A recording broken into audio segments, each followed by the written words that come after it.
The woman bleeding out in the desert wasn't supposed to survive, but she did, and that mistake would save an entire ranch from ruin. Clara Hale should have been another body swallowed by the West Texas Badlands, just another drifter who pushed her luck too far. Instead, a stranger pulled her from the jaws of death and dragged her to a place called Iron Ridge. She owed him one meal. That's it. One meal, then she'd vanish like she always did.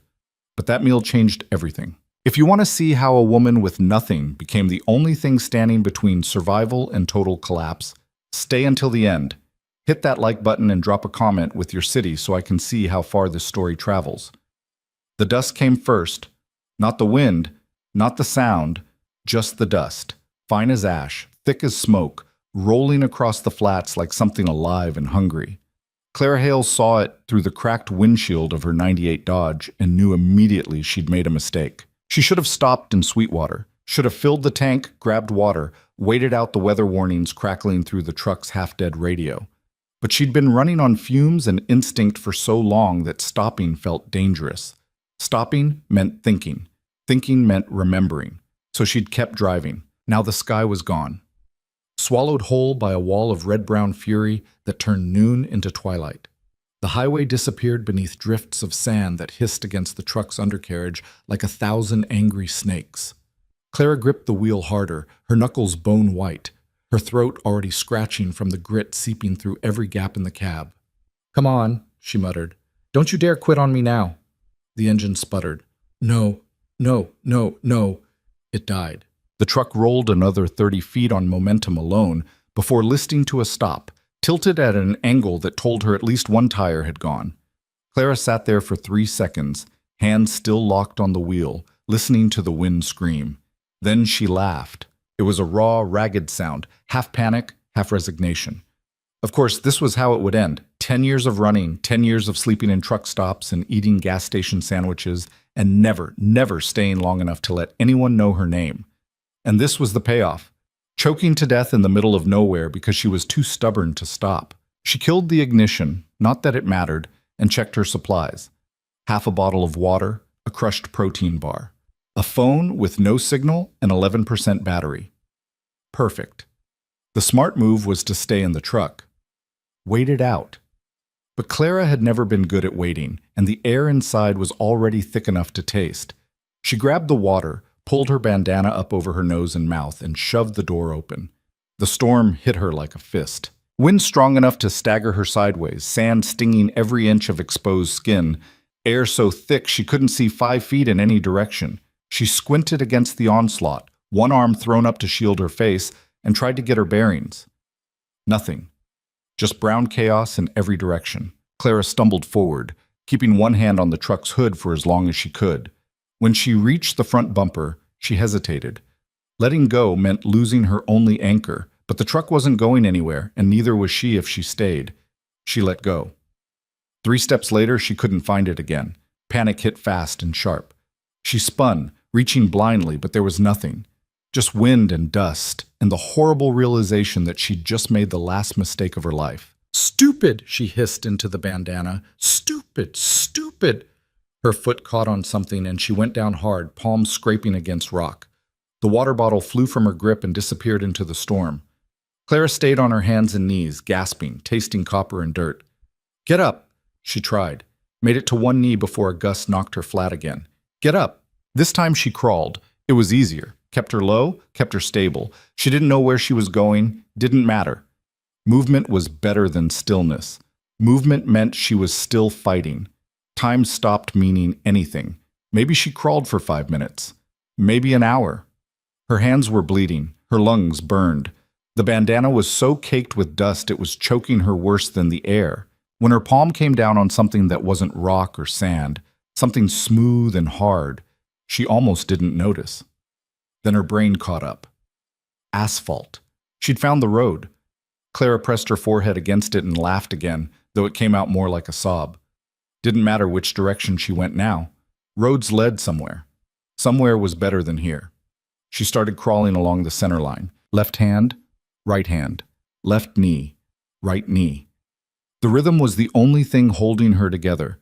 Everything else, the storm, the pain, the growing certainty that she wasn't going to make it, faded into white noise. Left hand, right hand. She didn't see the shape until she nearly crawled into it. A boot, scuffed leather covered in dust, planted solid on the asphalt in front of her face. Clara's head snapped up. Through the swirling chaos, she could just barely make out a figure. Tall, broad-shouldered, wearing a hat pulled low and a bandana that covered everything below the eyes. For a second, neither of them moved. Then the figure crouched down, and a voice cut through the wind, low, rough, and surprisingly calm. "You hurt?" Clara tried to answer. Her throat was too raw. She managed a shake of her head. "Can you walk?" Another shake. This one embarrassed her, but there was no point lying. The figure didn't hesitate, didn't ask questions, just slid an arm under her shoulders and hauled her up like she weighed nothing. Clara's legs were rubber, useless. She sagged against the stranger's side, dimly aware of being half dragged, half carried through the storm. She wanted to tell him to leave her, wanted to say she didn't need help, didn't want it, had survived worse on her own. But she was too tired, and he was already moving. Clara woke up to silence. It was so sudden, so complete, that for a moment she thought she'd gone deaf. Then she heard it, the faint creak of wood settling, the distant lowing of cattle, the sound of her own breathing. She was inside. Her eyes cracked open. Rough-hewn ceiling beams, whitewashed walls, a single window letting in pale afternoon light. She was lying on a cot that smelled like old canvas and dust, covered with a blanket that had seen better decades. She sat up too fast. The room spun. She grabbed the edge of the cot and waited for it to settle. "Easy." The voice came from the corner. Clara's head whipped around. The man from the storm was leaning against the wall, arms crossed, hat still on. He looked like he'd been carved out of the same hard clay as the land outside, lean and weathered with a face that gave nothing away. 40, maybe. Could have been younger.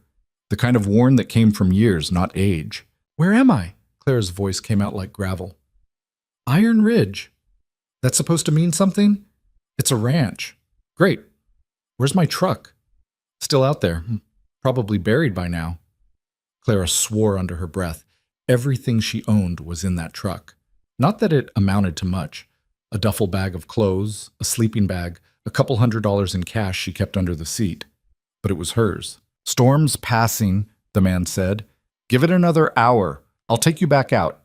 You can dig it out or leave it. Your call." Clara studied him. He hadn't moved from the wall. Hadn't asked her name, where she was from, what she was doing out there. Just stated facts like they were the only things that mattered. She should have been grateful. Instead, she felt suspicious. "Why'd you pull me out?" He shrugged. "Saw you crawling down the middle of the highway. You just happened to be driving through a dust storm?" "I live here. Storm or not, cattle still need checking." That made sense. Didn't make her feel any less uneasy. "Well," she said finally. "Thanks. I'll get out of your hair soon as the truck's running." "Truck's not running." "What?" "Blew the transmission. Saw it when I pulled you off the road. You're not driving that anywhere." Clara's jaw tightened. Of course. Of course the universe couldn't just let her crawl out of this with her dignity intact. "Fine. I'll hitch." "To where?" "Anywhere that's not here." The man almost smiled. "Almost. Nearest town's 40 miles. You planning to walk?" "If I have to." "In boots with no tread and a canteen you left in the dirt?" Clara's hands curled into fists. She hated this, hated needing help, hated being stuck, hated the calm way he was dismantling every plan she tried to make. "Look," she said, forcing her voice steady, "I appreciate the rescue. I do. But I don't need a lecture. Just point me toward the highway and I'll figure it out." He regarded her for a long moment. Then he pushed off the wall and walked to the door. "You're not going anywhere tonight? Storm's still kicking up dust. You want to get yourself killed? Do it on your own time." He left. Clara stared at the empty doorway, frustration boiling in her chest. Then she looked down at her hands, scraped raw, crusted with dried blood, and felt the fight drain out of her. He was right. She hated that he was right. She fell back onto the cot and stared at the ceiling, trying to ignore the way her ribs ached with every breath. She slept. When she woke again, the light outside had shifted. Late afternoon, maybe early evening. Her body felt like it had been beaten with a bag of rocks, but at least her head had stopped spinning. Clara swung her legs off the cot and tested her weight. Sore, but stable. Good enough. The room she was in was small, more of a storage space than a bedroom. A few crates stacked in the corner, a shelf with dusty jars, a pair of work gloves hanging on a nail. No decorations, no personality, just function. She found the door and stepped out into a narrow hallway. The floorboards creaked under her boots. Somewhere deeper in the building, she heard voices, low and male, the kind of rumble that came from men too tired to argue, but too stubborn to stay quiet. She followed the sound. The hallway opened into a large common room that might have been impressive once. High ceiling, stone fireplace, long wooden table that could seat 20. Now it just looked tired. The furniture was mismatched and worn, the walls were stained with years of smoke and neglect, and the whole place smelled like sweat and old coffee. There were 6 men scattered around the room. A couple playing cards at the table, one mending a harness by the window. Another stretched out on a sagging couch, hat pulled over his face. They all looked like they'd been put through the same ringer, dusty, unshaven, moving with the slow care of people whose bodies hurt. They looked up when she walked in. The room went quiet. Clara stopped in the doorway, suddenly very aware that she was the only woman in a building full of strange men in the middle of nowhere. The man from the storm was leaning against the fireplace, a cup of something steaming in his hand. He met her eyes and gave a small nod. Acknowledgement, not welcome. "Gentlemen," he said, his voice cutting through the silence. "This is Clara. She'll be gone tomorrow." One of the men at this table, older with a gray beard and suspicious eyes, grunted. "She got a last name?" Clara considered lying, decided it wasn't worth the effort. "Hale." "What were you doing out in that storm, Miss Hale?" "Driving." "Where to?" "Away." The old man's eyes narrowed. "From what?" "Does it matter?" "Might." The man by the fireplace, her rescuer, cleared his throat. "Briggs, leave it." Briggs didn't look happy about it, but he turned back to his cards without another word. Clara looked at the man by the fireplace. "You got a name?" "Luke." "That's short for something?" "Lucas. Most people don't bother." She nodded slowly. "Luke? Simple. Fit him." "You're the one who runs this place?" "That's right." "Doesn't look like it's going well." A couple of the men shifted uncomfortably. Briggs's jaw tightened. Luke just took a sip of his coffee, unbothered.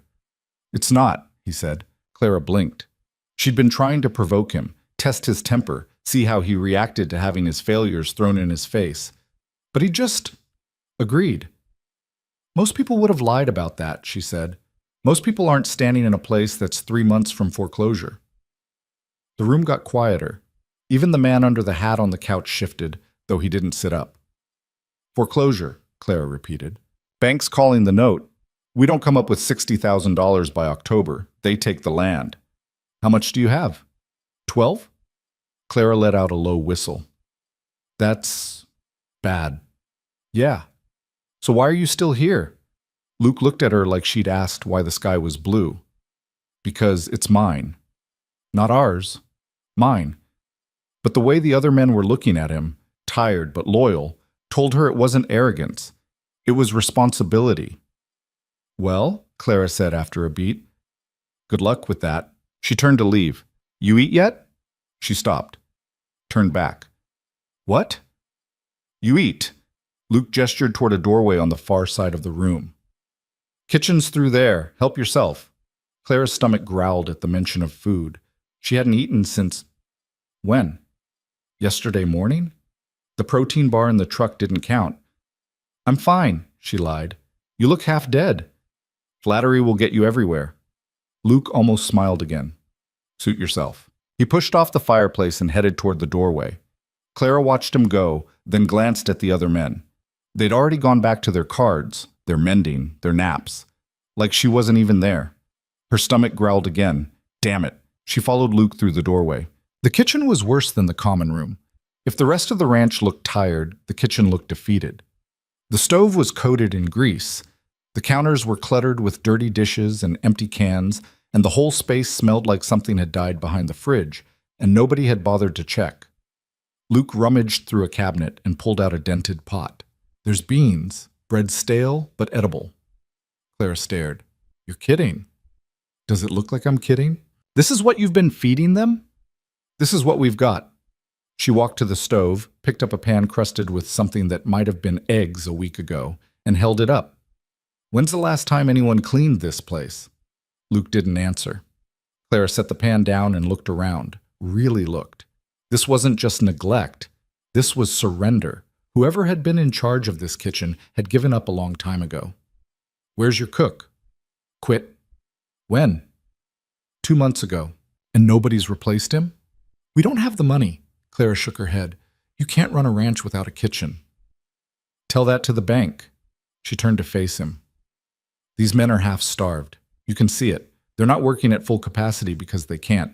You feed them garbage, you get garbage results.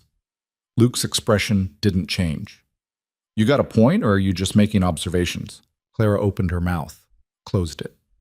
What the hell was she doing? This wasn't her problem. She didn't owe these people anything. In 12 hours, she'd be gone, hitchhiking down the highway, finding the next town, the next job, the next place to not stay. But the words came out anyway. I'll make you a deal. Luke raised an eyebrow. I'm listening. 1 meal.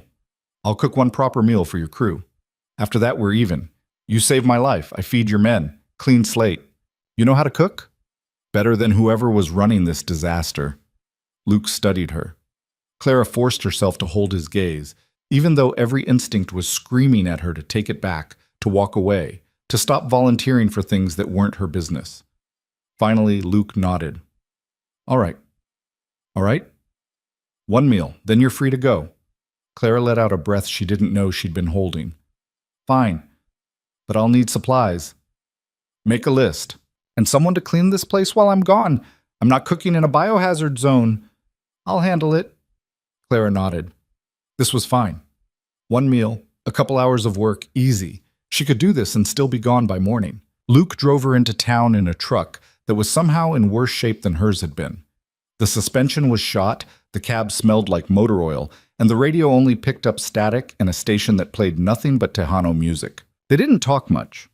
Clara spent most of the ride staring out the window at the landscape rolling by, endless stretches of scrubland broken up by the occasional fence line or windmill.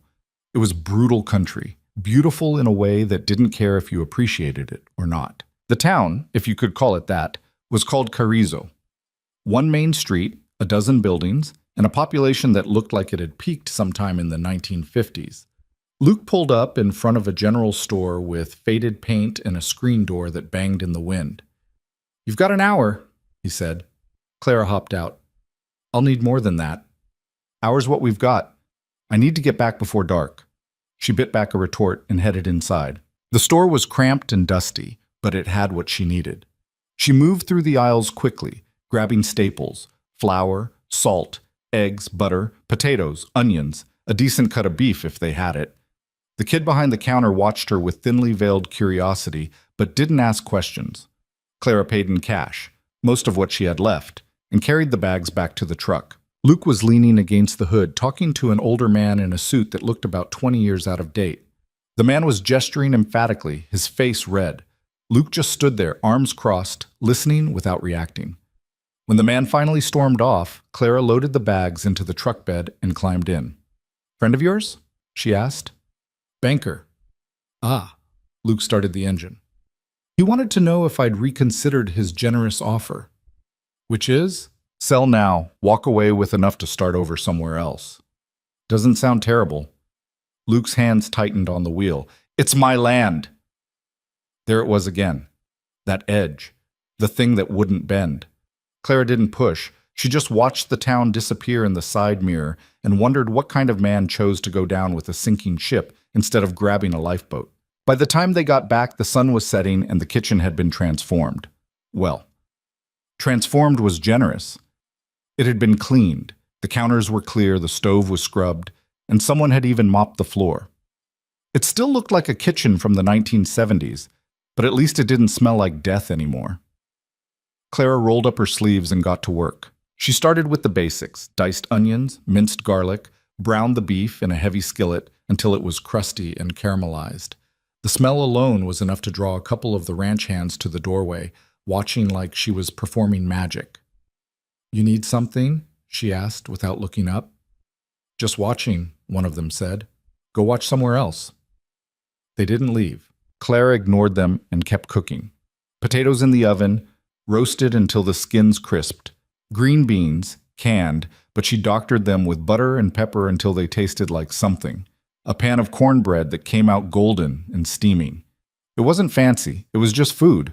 But it was real food, the kind that stuck to your ribs and made you remember what it felt like to be human.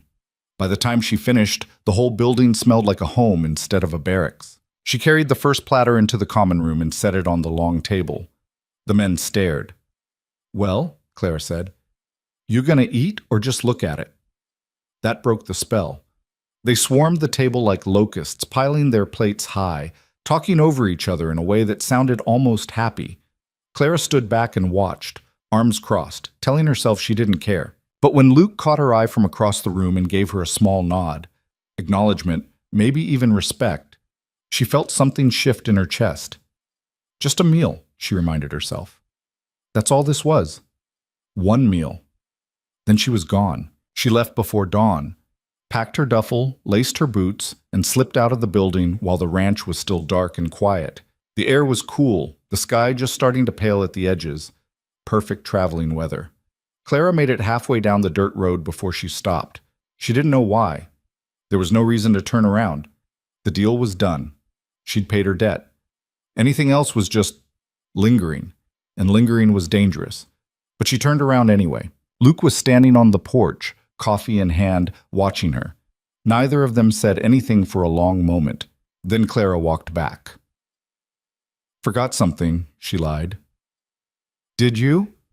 She climbed the steps and stopped in front of him. That meal wasn't enough. Seemed like plenty.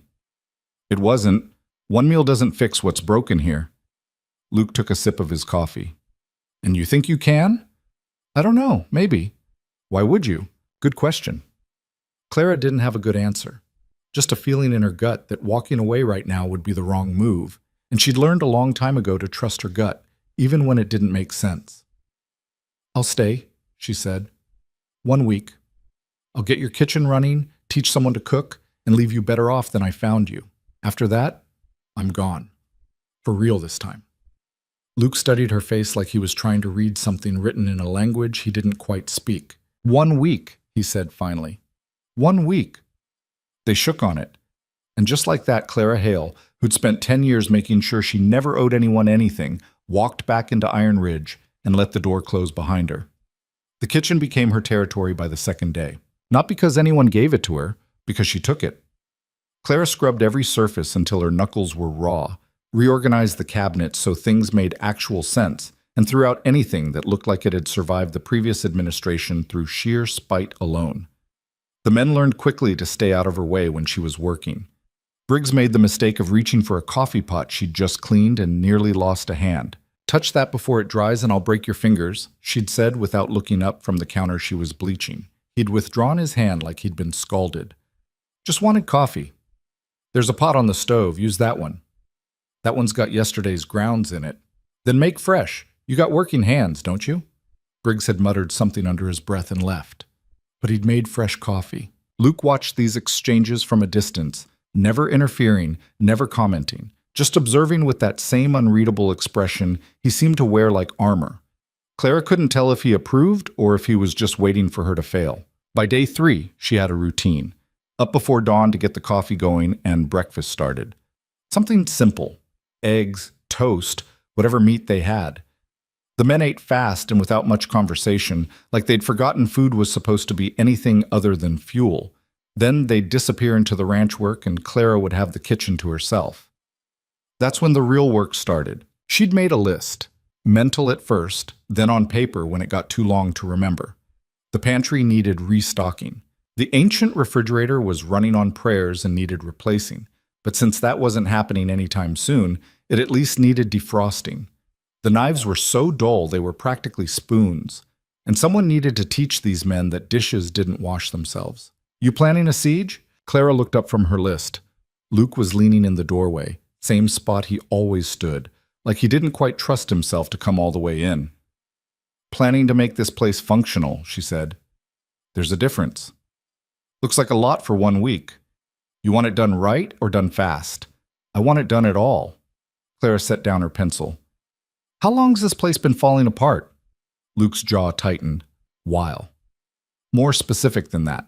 He didn't answer right away. Just looked around the kitchen like he was seeing it for the first time, or maybe remembering what it used to be. My father ran this place for 30 years, he said finally. Died 4 years back. Left it to me. And I've been trying to keep it breathing ever since. He rubbed the back of his neck. Turns out, I'm better at cattle than people. These men seem loyal enough. They're loyal to the idea of what this place was, not what it is now. Clara studied him. There was something behind those words, guilt, maybe. Or shame, the kind that came from watching something you loved die slowly and not knowing how to stop it. 1 week's not going to fix that, she said quietly. I know. So why'd you agree? Luke met her eyes. Because right now, 1 week's more than we had yesterday. He left before she could respond. Clara stared at the empty doorway for a long moment, then went back to her list. But the conversation stuck with her. Not the words, the weight behind them. Luke Mercer was a man drowning in slow motion, and everyone around him was drowning with him. Not your problem, she reminded herself. 1 week, then you're gone. But the reminder felt thinner every time she repeated it. That afternoon, she cornered one of the younger ranch hands, a kid named Danny, who couldn't have been more than 22 and looked like he'd been raised on sun and optimism. He was easier to talk to than the others, less guarded, and he actually smiled when she asked him questions. How many men work here? Clara asked while she chopped vegetables for stew. 8 counting Luke, Danny said. He was sitting at the kitchen table, supposedly mending a rope, but mostly just watching her work. Used to be 15, but we lost guys when the money dried up. They quit? Some. Couple got hired away by bigger outfits. One guy's wife got sick, needed steadier pay. He shrugged. Can't blame them. But you stayed. Didn't have anywhere better to go? He said it without self-pity, just fact. Besides, Luke's good people. Doesn't seem right to bail when things get rough. Clara scraped the vegetables into the pot. You always this loyal to people who can't pay you on time? Danny grinned. Only the ones who pulled me out of a bar fight in Lubbock and gave me a job when nobody else would. Luke did that? 3 years ago. I was drunk, broke, and about 2 minutes from getting my face rearranged by a guy twice my size. Luke stepped in, talked the guy down, and offered me a ride. Told me he had work if I wanted it. He went back to his rope. Been here ever since. Clara absorbed that.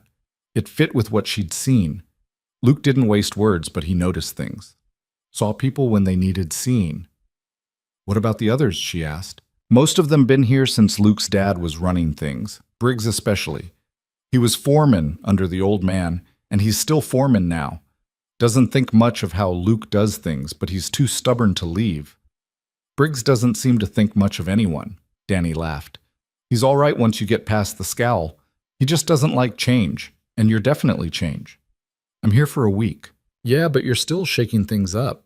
Nobody's cooked a real meal in this kitchen since Marie left. Who's Marie?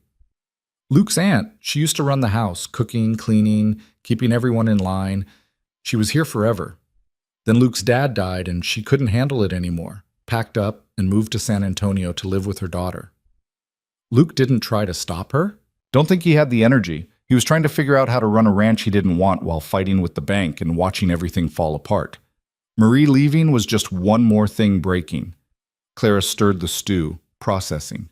She'd assumed the kitchen's state was pure neglect, but hearing it like this, it sounded more like grief. A house that had lost the person who held it together and never quite recovered. So who's been cooking since she left? Whoever drew the short straw. And none of us are any good at it. Danny tied off the rope and held it up to inspect his work. That meal you made the other night? That's the first time I've seen the guys actually enjoy eating in months. Briggs even smiled. Didn't know his face could do that. Clara snorted despite herself. I'm serious, Danny continued. You got people talking about something other than how screwed we are. That's not nothing. Before Clara could respond, the kitchen door banged open and 3 ranch hands filed in, tracking dust and looking exhausted. One of them, a stocky guy named Ray with a sunburned nose, made a beeline for the stove. That stew? He asked. It will be, in about 2 hours. Ray groaned. I'm starving now. There's bread and cheese in the pantry. We had that yesterday.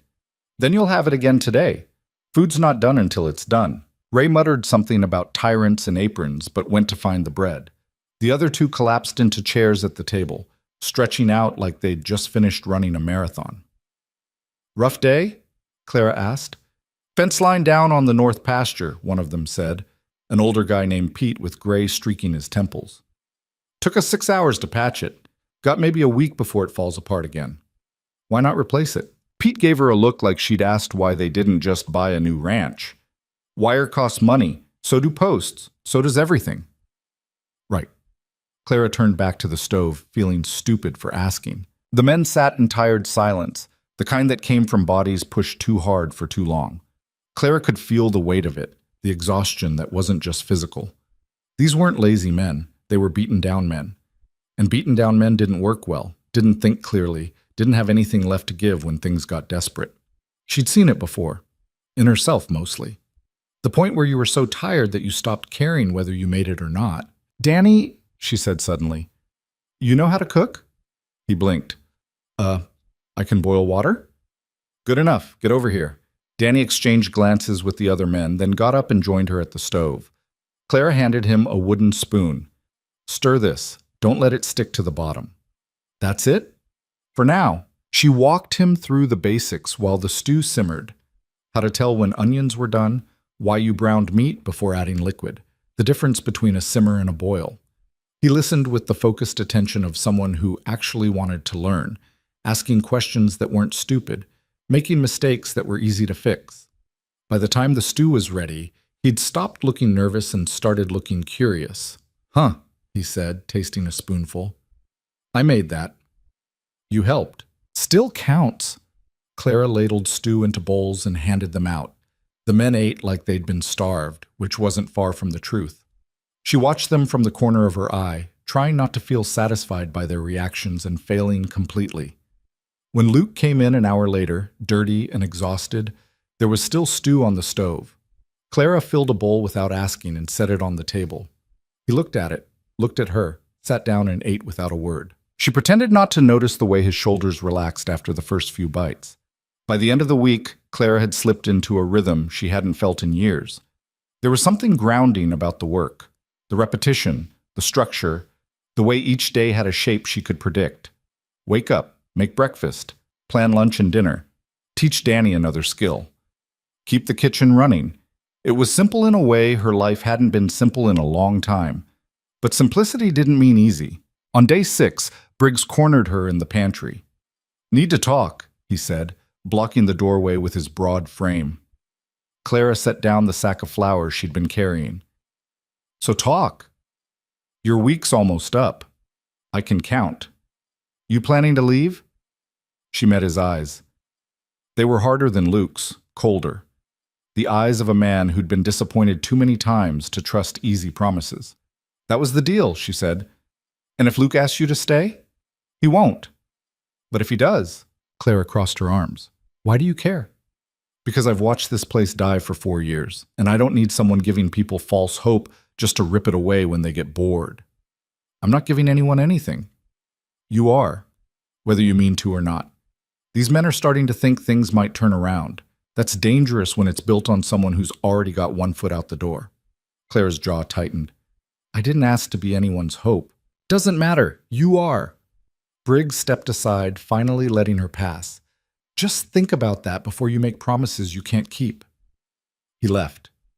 Clara stood alone in the pantry, flour dust settling around her boots, and felt the weight of his words pressing down like a stone. That night, she packed her bag. It didn't take long. She'd never unpacked completely to begin with. Everything fit in the same duffel she'd been carrying for years. Clothes, toiletries, the small amount of cash she had left. She set it by the door of the little storage room she'd been sleeping in and sat on the edge of the cot, staring at it. Tomorrow. She'd leave tomorrow. The week would be up, the deal would be complete, and she'd be free to go back to the life she knew. No attachments, no complications, no risk of becoming someone people depended on. That was the smart play. So why did it feel like running? Someone knocked on the doorframe. Clara looked up. Luke stood there, hat in his hands, looking uncomfortable in a way she hadn't seen before. "Didn't mean to bother you," he said. "You're not." He glanced at the duffel bag. His expression didn't change, but something shifted in his eyes. "Leaving early?" "Just packing. Figured I'd get a head start." "Right." He turned the hat over in his hands. "Listen, I know the deal was 1 week, and I'm not going to ask you to break your word. But if you wanted to stay longer, there'd be a place for you here." Clara's chest tightened. "Luke, I can't pay much," he continued, talking over her. "But you'd have room and board. And the men, they've changed this week. You've changed them. I don't know if you've noticed, but they're working harder, complaining less. They've got something to look forward to besides collapsing into bed at the end of the day. That's just food. Anyone could do that, but they didn't. You did." He met her eyes. "I'm not asking you to fix this place. I know that's not possible. But if you stayed a little longer, it might give us a fighting chance to figure out what the hell we're doing before it all falls apart." Clara wanted to say no, wanted to tell him she wasn't the person he thought she was, that she couldn't be counted on, that staying was just setting everyone up for disappointment when she inevitably left. But the words wouldn't come. "How long?" she asked instead. "However long you want. A month, 2 months, no pressure." He put his hat back on. "Sleep on it. Let me know in the morning." He left before she could answer. Clara sat in the silence, staring at her packed bag, and felt the walls she'd spent 10 years building start to crack. She didn't sleep that night. Instead, she sat on the porch and watched the sun come up over the flats, painting the sky in shades of orange and gold that hurt to look at. The ranch was quiet, except for the sounds of animals stirring and the distant clank of someone starting morning chores. It was the kind of quiet she used to run from, the kind that made you think too much, feel too much. But sitting there with a cup of coffee going cold in her hands, Clara realized she wasn't afraid of it anymore. Or maybe she was just tired of being afraid. When Luke came out an hour later, she was still sitting there. He didn't ask, just stood next to the railing and waited. 2 months, Clara said finally. "I'll stay 2 months. That's it." Luke nodded slowly. 2 months. "And if this place goes under before then, I'm not going down with it." "Fair enough. And I want Sundays off." "Done." Clara looked up at him. "You're not going to ask why I changed my mind? Figure that's your business." She almost smiled. Almost. "You're a strange man, Luke Mercer." "Been told that before." He went inside. Clara stayed on the porch, watching the sky finish brightening, and tried to convince herself she hadn't just made a huge mistake. 2 months turned into a test she hadn't signed up for. The first challenge came 3 days later when she opened the pantry and realized they were running low on everything. Not just low, almost out. She found Luke in the barn, elbow deep in an engine that looked like it had died sometime during the Reagan administration. "We need supplies," she said without preamble. Luke didn't look up. "How much?" "Enough to feed 8 men for 2 months? A lot." "Give me a number." Clara pulled out the list she'd made. 500, maybe 6. Luke's hands stopped moving. He straightened up, wiping grease on a rag that was somehow dirtier than his hands. "Can you cut that in half?" "Not if you want them eating something other than rice and beans." "Rice and beans kept armies alive." "Those armies weren't trying to run a ranch." Luke tossed the rag aside and leaned against the tractor. He looked tired. Not just end-of-the-day tired, soul-deep tired, the kind that came from carrying weight that was too heavy for too long. "I'll see what I can do," he said finally. "Luke, I said I'll handle it." Clara bit back the argument building in her throat. This wasn't her fight, not really, but watching him shoulder everything alone was starting to feel like watching someone slowly drown. "Let me help," she said. "You are helping." "I mean with the money. There's got to be something." "There isn't." He said it flat, final. "We've sold everything that isn't nailed down, cut every corner we can cut. This is what we've got." "What about the cattle?"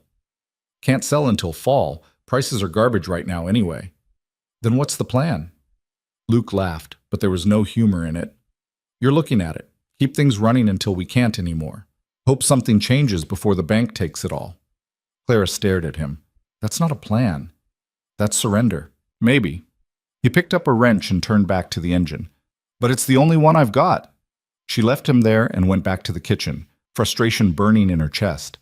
This place was dying. Everyone knew it, and they were all just letting it happen, like they'd already accepted the ending and were just waiting for someone to write it down.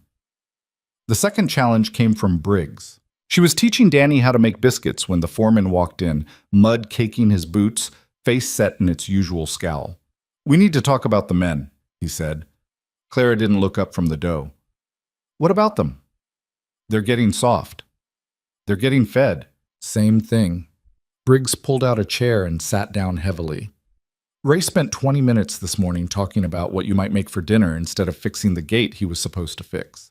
Pete asked if we could move the noon break back so he wouldn't miss lunch. This is a ranch, not a damn restaurant." Clara dusted flour off her hands. "You saying I should cook worse food?" "I'm saying they need to remember what they're here for. They're here because you can't afford to hire anyone else." Briggs's jaw tightened. "Watch it." "Or what? You'll fire me? Good luck finding someone willing to work for free." They stared at each other across the kitchen table. Danny had gone very still, pretending to be invisible. Finally, Briggs stood. "You think you're helping, but all you're doing is making it harder when this place finally goes under. Better they're already numb when it happens." "That's the most depressing thing I've ever heard." "That's reality." He left. Clara turned back to the biscuits, hands shaking slightly. Danny cleared his throat. "He doesn't mean it," he said quietly. "Yes, he does." "Okay, yeah, but he's wrong." Danny started cutting the dough into circles. "People work better when they've got something to work for, even if it's just a good meal at the end of the day. Briggs is just scared." "Of what?" "Of caring again. If you don't care, it doesn't hurt when it falls apart." Clara looked at him.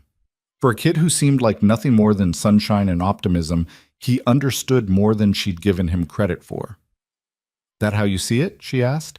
Danny shrugged. "That's how I used to see it. Before I got here. Before Luke gave me a reason to stick around." He arranged the biscuits on a pan. "Sometimes caring's worth the risk." Clara wanted to argue. Wanted to tell him that caring was exactly how you got hurt, how you ended up stuck in places you never meant to stay, tied to people you never meant to know. But she just put the biscuits in the oven and said nothing. The breaking point came at the end of the second week. Claire was in town picking up supplies, the smaller list Luke had managed to scrape together money for, when she overheard two men talking outside the feed store. "Mercer's place won't last another month," one of them said. "Shame.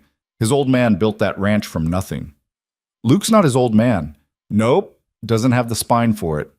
Claire's hands tightened on the grocery bag she was carrying. She should have kept walking, should have ignored it, but something hot and sharp flared in her chest. She turned around. "You've got opinions about Luke Mercer?" she said. The men looked at her, surprised. One of them, older, with a belly that suggested he hadn't done hard work in years, smirked. "Just stating facts, ma'am.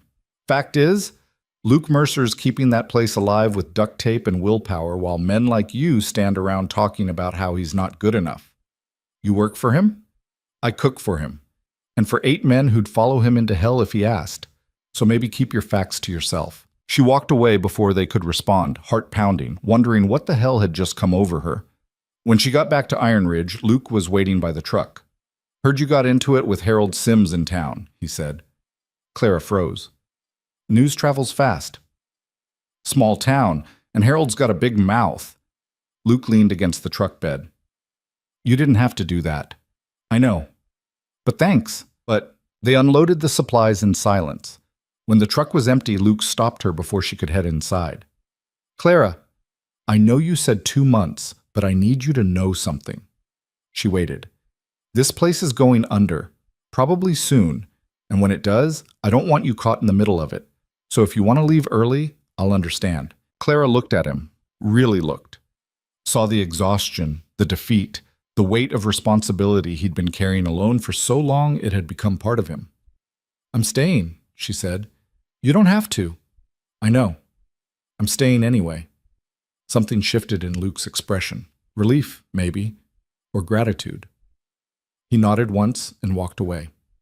Clara stood in the yard, grocery bags at her feet, and realized with sudden clarity that she wasn't staying because of a deal or obligation. She was staying because she wanted to, and that terrified her more than anything. The idea came to Clara at 3 in the morning when she couldn't sleep. She'd been lying in bed staring at the ceiling, running numbers in her head that didn't add up no matter how many times she rearranged them. $60,000. They had 12. The bank's deadline was October 15th, 6 weeks away. Even if they sold every piece of equipment, every head of cattle at current prices, they'd still come up short. Unless they didn't sell at current prices. Clara sat up, heart suddenly racing. She'd grown up around ranches. Her father had worked a spread in New Mexico before the drinking got bad, and they'd lost everything. She remembered the old-timers talking about cattle drives, back when moving herds overland wasn't just history, but necessity. They'd spoken about it like warfare, dangerous, unpredictable, but sometimes the only way to get premium prices from buyers who wanted to see the stock before they bought. Nobody did drives anymore. Not really. You trucked cattle to auction and took whatever the market gave you. It was faster, safer, easier. It was also exactly why they were broke. Clara threw off the blanket and got dressed. She found Luke in the barn at dawn, which wasn't surprising. The man seemed to operate on about 4 hours of sleep and pure stubbornness. "I've got an idea," she said without preamble. "You're going to think I'm crazy." Luke looked up from the stall he was mucking. "Already think that. Keep going." "A cattle drive." He froze. "A what?" "You heard me. We drive the herd north to the stockyards in Amarillo. Skip the local auctions entirely. Go straight to the big buyers who pay premium for cattle they can inspect themselves." Luke set down the pitchfork. "Clara, nobody's done a drive like that in 30 years. "Exactly. Which means it'll get attention. Buyers love a story. And a rancher desperate enough to drive 200 head across open country? That's a hell of a story. It's also suicide. We'd lose half the herd to exhaustion, injury, or just plain getting lost. And that's if we don't all get killed in the process. Or we make it, and you walk away with enough money to save this place." Luke stared at her like she'd suggested they jump off a cliff and hope for the best. "You're serious. Dead serious. We don't have enough men. We don't have the equipment. We don't even have a trail boss who knows what the hell they're doing. You've got me. You've never run a cattle drive. Neither have you. But my father did. 3 of them before I was born, 2 more after. I grew up hearing every disaster story, every close call, every trick they used to keep the herd moving." She stepped closer. "I'm not saying it's safe. I'm saying it's possible. And right now, possible is better than the alternative." Luke pulled off his work gloves and rubbed his face. "If this goes wrong, then we're no worse off than we already are. The bank takes the ranch either way. If we lose the cattle, we lose everything. At least now we've got something to sell." "For half what they're worth." Clara crossed her arms. "Luke, you said you wanted a fighting chance. This is it. It's risky and it's insane, but it's the only play that might actually work." He didn't answer right away.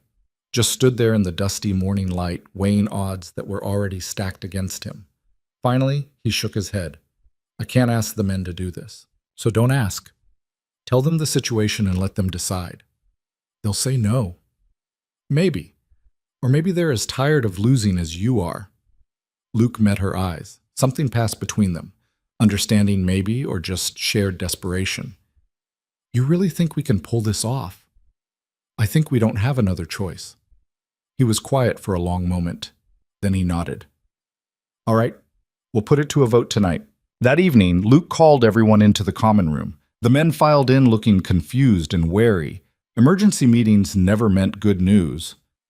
Clara stayed in the kitchen doorway, watching. Luke didn't waste time with pleasantries. "We're 6 weeks from foreclosure. Selling local won't get us enough. So we've got a choice to make." He laid it out plain. The drive, the risks, the timeline. 200 head of cattle, 150 miles, 10 days if everything went right, and longer if it didn't. The men listened in stunned silence. When he finished, Briggs was the first to speak. "That's the dumbest thing I've ever heard." "Probably," Luke agreed. "We'll lose cattle. Probably lose men too." "Yeah. And if we make it, there's no guarantee buyers will even want what we're selling." "That's right." Briggs leaned back in his chair. "I'm in." Every head in the room turned toward him. "You're what?" Ray said. "In." "I'm doing it." Briggs looked at Luke. You're right about one thing. Selling local is throwing money away. And I didn't spend 40 years on this ranch just to watch it get auctioned off because we were too chicken shit to take a risk. Danny raised his hand like he was in school. I'll go. Me too, Pete said. Ray looked around at the others, then shrugged. Hell, why not? Pete's looking for work in this economy. One by one, the rest agreed. Not because they thought it would work, Clara could see the doubt in their faces, but because the alternative was giving up, and these men didn't know how to do that. Luke looked almost shocked. You all understand what you're signing up for? We understand we're broke and desperate, Briggs said. Now let's figure out how to not die doing this. The planning started that night and didn't stop. Clara pulled out every scrap of knowledge she had. Routes her father had used, water sources, places to bed down the herd. Luke contributed what he knew about the cattle themselves. Which ones were steady, which were trouble. Briggs had the most experience with long-range logistics and started calculating supplies. We'll need 4 riders on the herd at all times, he said, scratching notes on a pad. 2 on point, 2 on drag. Another 2 scouting ahead for water and trouble. That leaves nobody for backup if someone gets hurt. We'll have to risk it, Luke said. And if we hit bad weather?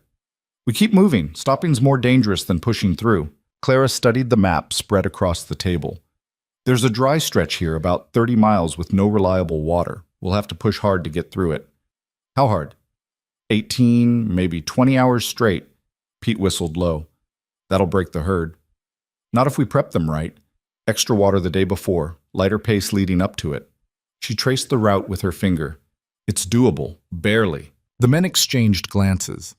Nobody said it out loud, but they were all thinking the same thing. This whole plan was barely doable. One mistake, one bad break, and it would all fall apart. When do we leave? Danny asked. Luke checked the calendar. 4 days. We need time to prep the cattle, pack supplies, and get our affairs in order. In case we don't come back, Ray muttered. In case we don't come back, Luke confirmed. The next 4 days were chaos. Clara threw herself into preparing food that would last. Hardtack, jerky, dried beans, anything that wouldn't spoil in the heat. She taught Danny and Ray the basics so they could help with cooking on the trail. The kitchen became a factory line of cutting, drying, packing. Luke and Briggs handled the cattle, cutting out the strongest animals and culling the ones that wouldn't make the journey. It was brutal work. Some of those cattle had been on the ranch for years, but sentiment didn't keep you alive on a drive. Pete and another hand named Carlos worked on gear, saddles, bridles, ropes, everything that might break under stress. They repaired what they could and made lists of what they couldn't. On the 3rd day, Luke drove into town and came back with a trailer full of supplies that Clara knew he couldn't afford. She found him unloading sacks of grain behind the barn. "Where'd you get the money?" she asked. Luke didn't look at her. "Sold my truck." Clara blinked. "Your truck?" "The good one. Not the beater we've been using." He hefted another sack. "Didn't need 2 anyway." "Luke, that truck was worth—" "I know what it was worth. And I know what this drive costs if we run out of feed halfway through." He finally met her eyes. "All in, remember? No halfway measures." She wanted to argue, wanted to tell him he was being reckless, that he was betting everything on a plan that might not work. But she'd been the one who suggested this. She'd pushed him into it. "We're going to make this work," she said instead. "You sound sure." "I have to be. Otherwise, what's the point?" Luke almost smiled. "Fair enough." The night before they left, nobody slept much. Clara finished the last of the packing and walked out to the corral where the cattle were penned. 200 head, restless in the darkness, sensing something was about to change. She'd never seen a herd this size up close. It was intimidating, all that weight, all that muscle, all that unpredictability. Having second thoughts? She turned. Briggs stood a few feet away, hands shoved in his pockets. "Too late for that," Clara said. "Not really. You could stay here. Someone's got to watch the ranch while we're gone." "And miss all the fun?" "No chance." Briggs snorted. "Fun. That's one word for it." He came to stand beside her at the fence. "You know what you're doing out there?" "Not even a little bit." "At least you're honest." He was quiet for a moment. "Look, I gave you a hard time when you first showed up. Figured you were just another drifter who'd bail when things got rough." "I am a drifter." "Maybe. But you're still here. That counts for something." He He pushed off the fence. Try not to get killed out there. Danny would never shut up about it. He walked away before she could respond. Clara stayed at the corral, watching the cattle shift and mill in the moonlight. Somewhere behind her, she could hear the men moving through final preparations. Gear being checked one more time, horses being saddled, last-minute conversations that sounded like goodbyes. This was insane. She knew that. They all knew that. But they were doing it anyway because sometimes insane was all you had left. They left at dawn. The herd moved slow at first, reluctant to leave familiar ground. Luke and Briggs rode point, guiding them north toward open country. Clara and Danny took the flanks, keeping stragglers from breaking off. Pete and Ray covered drag, eating dust and cursing steadily. The first day was chaos. Cattle scattered at every shadow, spooked by nothing, testing the riders constantly. Clara's horse, a steady mare named Dolly that Luke had assigned her, worked overtime cutting off breakaways. By noon, Clara's thighs were screaming, and her back felt like someone had taken a baseball bat to it. "This is hell," Danny gasped during a brief water break. "This is day one," Clara replied. "It gets worse." "That's not encouraging." "Wasn't trying to be." They pushed on. 18 miles the first day, which was less than they needed, but more than Clara had feared. They bedded the herd down in a depression that offered some shelter from the wind, posted guards, and collapsed. Clara forced herself to make dinner, beans and bacon, nothing fancy, while the men set up bedrolls. Everyone ate in exhausted silence, too tired to even complain.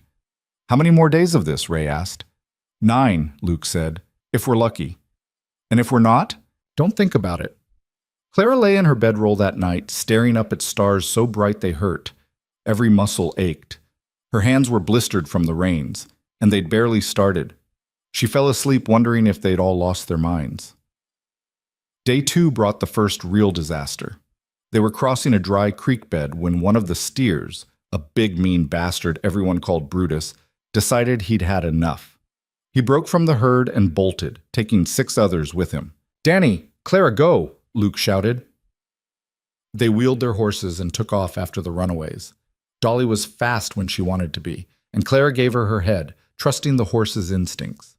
They caught up with the strays half a mile out, but getting them turned around was another story. Brutus had no intention of going quietly. He charged Danny's horse, nearly goring the poor animal before Danny managed to get clear. Clara came in from the side, waving her hat and yelling, trying to drive him back toward the herd. For a second, it looked like it might work. Then Brutus turned and charged her instead. Clara's brain went blank. She hauled on the reins, trying to get Dolly out of the way, but the mare was already moving. They dodged left, Brutus's horns missing them by inches, and suddenly they were running flat out with an angry steer in pursuit. "Clara!" Danny's voice, distant and panicked. She didn't answer. Too busy trying to stay in the saddle as Dolly jumped a rock outcropping and nearly threw her. Behind them, Brutus was falling back, giving up the chase, but Clara's heart was hammering so hard she could barely breathe. When they finally stopped, she leaned forward and pressed her forehead against Dolly's neck, shaking. Danny caught up a minute later. "You okay?" "Fantastic. You just got charged by a bull," I noticed. "And you're still alive." "Barely." Clara straightened up and looked back at where Brutus was now trotting peacefully back toward the herd like nothing had happened. "I hate that cow. Technically, he's a steer. I don't care what he is. I hate him." They got the strays back to the herd, and Briggs moved Brutus to the middle of the pack where he couldn't cause more trouble. Luke rode up beside Clara, checking her over with worried eyes. "You hurt?" "Just my pride." "Dolly good?" "Better than me." He nodded, satisfied. "You did good. Most people would have frozen." "Didn't really have a choice." "There's always a choice. You made the right one." He rode back to point before she could respond. Clara watched him go, something warm uncurling in her chest despite the adrenaline still crackling through her veins. Day 3 was worse. The heat came on like a hammer, turning the landscape into a shimmering hell. The cattle slowed, tongues lolling, and no amount of pushing could get them moving faster. They made 12 miles instead of 20, and when they finally stopped for the night, 2 of the older steers were in bad shape. "They're not going to make it," Briggs said quietly. Luke crouched beside one of them, hand on its flank. "Can we give them another day?" "We can, but they'll slow us down even more. And if they die on the trail, it'll spook the others." Luke's jaw tightened. He pulled his sidearm and stood. Everyone move back. The men did. Luke aimed, hesitated, then lowered the gun. I can't. Briggs took it from him without a word and did what needed doing. 2 shots echoed across the flats. The herd stirred nervously, but settled. That night, Luke sat apart from the group, staring into the darkness. Clara brought him coffee and sat down beside him. It's not your fault, she said. I know. Do you? He didn't answer. Luke, we knew we'd lose some. That was always part of the plan. Doesn't make it easier. No, it doesn't. She sipped her coffee. But if you fall apart every time something goes wrong, we won't make it. I'm not falling apart. You're sitting here torturing yourself instead of sleeping. That's close enough. Luke turned to look at her. You always this blunt? Usually blunter. I'm being nice because you look pathetic. He laughed, a short, surprised sound. Thanks.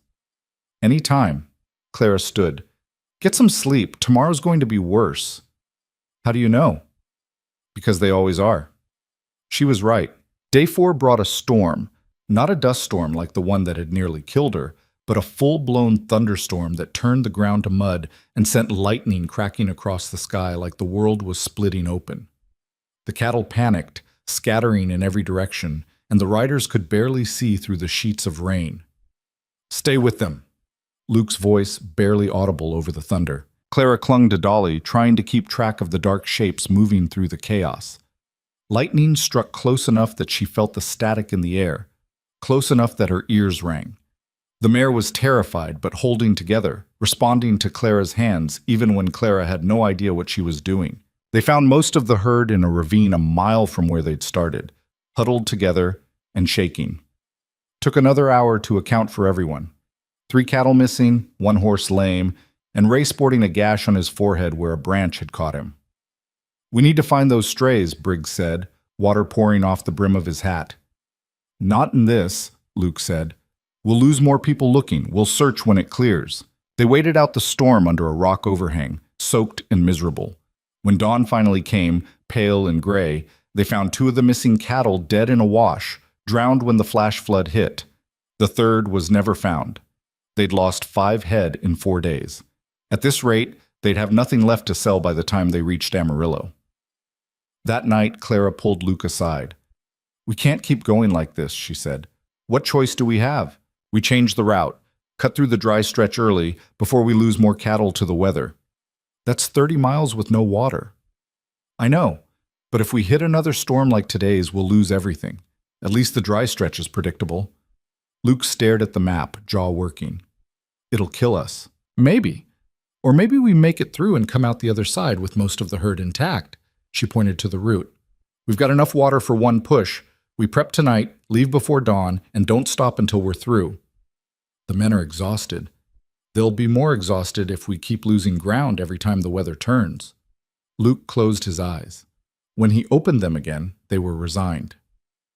All right, we do it your way, Clara told the crew at dinner. The announcement was met with silence. Finally, Pete spoke. That's crazy. I know. We could all die. We could, or we could save this drive and actually have something to show for it when we get to Amarillo. The men looked at each other. Nobody seemed eager to volunteer, but nobody backed out either.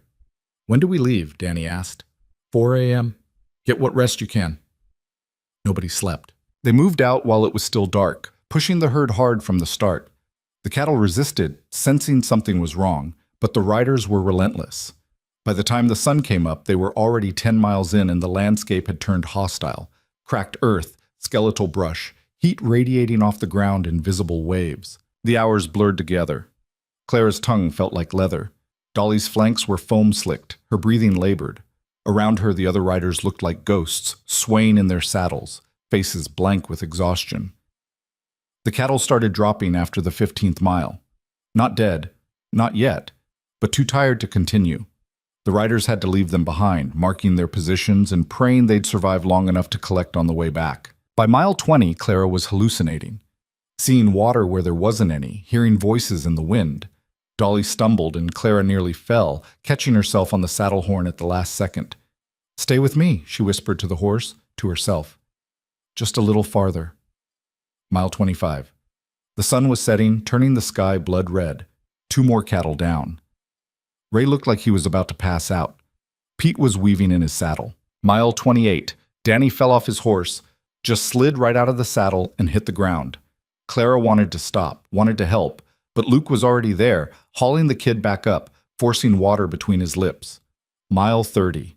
Clara saw it first, green on the horizon. Real green, not a mirage. Trees, grass, water. There! She pointed with a hand that barely worked. The cattle smelled it too. They surged forward with the last of their strength, breaking into a shambling run. The riders let them go, too exhausted to stop them, and followed on horses that were running on pure instinct. They hit the water source, a creek fed by a spring, and chaos erupted. Cattle plunging into the water, drinking until they were sick. Horses doing the same. Men collapsing on the banks, faces pressed into the mud, laughing or crying or both. Clara slid off Dolly and crawled to the creek. The water tasted like rust and mud, and it was the best thing she'd ever had in her life. She drank until her stomach cramped, then lay on her back and stared at the darkening sky. They'd made it. Somehow, impossibly, they'd made it. Luke dropped down beside her, soaked and exhausted and grinning like a maniac. 30 miles. 30 miles, Clara agreed. You're insane. You agreed to it. Also insane. They started laughing. Couldn't stop. Just lay there on the bank of a creek in the middle of nowhere, laughing until their sides hurt, while around them the herd drank and the other men slowly came back to life. When they finally caught their breath, Luke turned his head to look at her. Thank you. For what? For this. All of it. Clara didn't know what to say, so she didn't say anything. Just lay there in the mud with a man she barely knew and a crew of half-dead cowboys and a herd of cattle that had somehow survived the impossible, and let herself feel something she hadn't felt in 10 years. Hope. They rested for 2 days at the creek, letting the cattle recover and the men remember what it felt like to not be dying. Clara spent most of that time flat on her back, staring at clouds and trying to convince her body that it was still capable of movement. On the morning of the 3rd day, Luke gathered everyone. We've got 70 miles left, he said. 5 days if we push steady. The herd's down to 180, but they're strong. We are too. We can do this. Nobody cheered. They were too tired for that. But they nodded and started breaking camp. The next stretch was easier, rolling grassland with water sources every 15 miles or so. The cattle had settled into a rhythm. The riders had learned to anticipate problems before they became disasters. And for the first time since leaving Iron Ridge, the drive felt almost manageable. Almost. On day 8, they hit a fence. Not just any fence, a brand new stretch of barbed wire that cut directly across their route, backed by signs that read private property. No trespassing. Luke pulled up short, face darkening. This wasn't here last month. Whose land? Clara asked. Belongs to a corporate outfit out of Dallas. They've been buying up parcels for the last 2 years. He stood in his stirrups, looking for a way around. Must have just finished this section. Briggs rode up, took one look at the fence, and swore. We'll have to go around. That's 20 miles out of our way, maybe more. Or we cut through. Luke shook his head. That's trespassing. They could have us arrested. They could try. Briggs pulled wire cutters from his saddlebag. We're moving 200 head of cattle. By the time they figure out we're here, we'll be gone. And if they don't, then we deal with it. Briggs looked at Luke levelly. Your call, boss. But we're already behind schedule. Another detour, and we might not make Amarillo before the cattle lose too much weight. Luke stared at the fence like it had personally offended him. Clara could see the calculation happening behind his eyes. Weigh the risk, measure the cost, decide whether the gamble was worth it. Finally, he dismounted. Cut it, and let's move fast. Briggs grinned and got to work. Within minutes, they'd opened a gap wide enough to drive the herd through.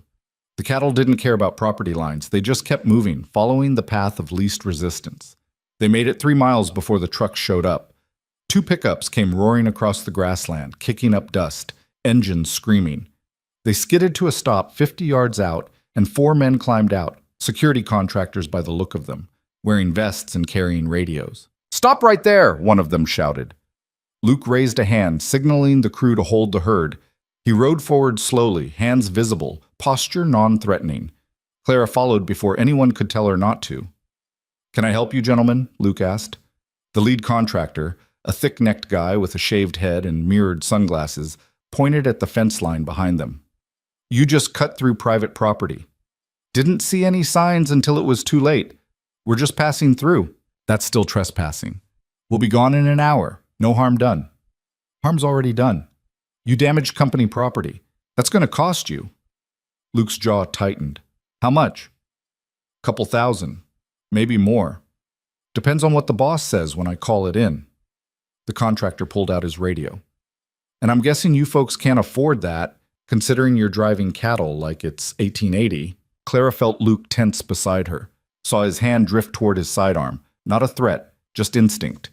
But the contractor saw it too. Suddenly, there were hands on holsters, bodies squaring up, the whole situation teetering on the edge of something ugly. She kicked her horse forward, putting herself between Luke and the contractors. "Hold on," she said loudly. "Before this gets stupid, let's talk numbers." The lead contractor looked at her like she'd just materialized out of thin air. "Who the hell are you?" "Someone trying to keep everyone from doing something they'll regret." Clara gestured at the fence. "What's the actual damage? 20 feet of wire? Call it $200 in materials. We'll pay that right now. You let us through, and everyone goes home happy." "It's not about the wire." It's exactly about the wire. Your security, not lawyers. You care about doing your job without it turning into a mess." "So does he." She nodded at Luke. "We cut your fence. That's on us. We'll pay fair value for the damage and be out of your hair before your boss even knows we were here. Or you can escalate this, call the sheriff, and spend the next 6 hours explaining why you started a standoff with a bunch of cowboys who just wanted to move their cattle. Your choice." The contractor hesitated. Clara could see him running the same calculations Luke had been doing all week. Risk versus reward, hassle versus ease. 300, he said finally. Cash. 250. Deal. Luke pulled money from his pocket, part of the emergency fund they'd been carrying, and counted out bills. The contractor took them, checked the count, and nodded. "You got 30 minutes to get your herd clear of our property. After that, we start making calls." "Understood." The contractors got back in their trucks and drove off. Luke turned to Clara. "That was stupid," she offered. "I was going to say impressive." "Same thing," Clara urged Dolly back toward the herd. "Come on, we've got 30 minutes." They pushed hard, driving the cattle faster than they should have, and cleared the property line with 5 minutes to spare. When they finally stopped to let the herd breathe, Briggs rode up beside Clara. "You've got brass ones," he said. "I'll give you that." "I've got a desire to not get shot over a fence," Clara corrected. Big difference. Still, that was quick thinking. Coming from Briggs, it was practically a declaration of love. Clara hid her smile and focused on the horizon.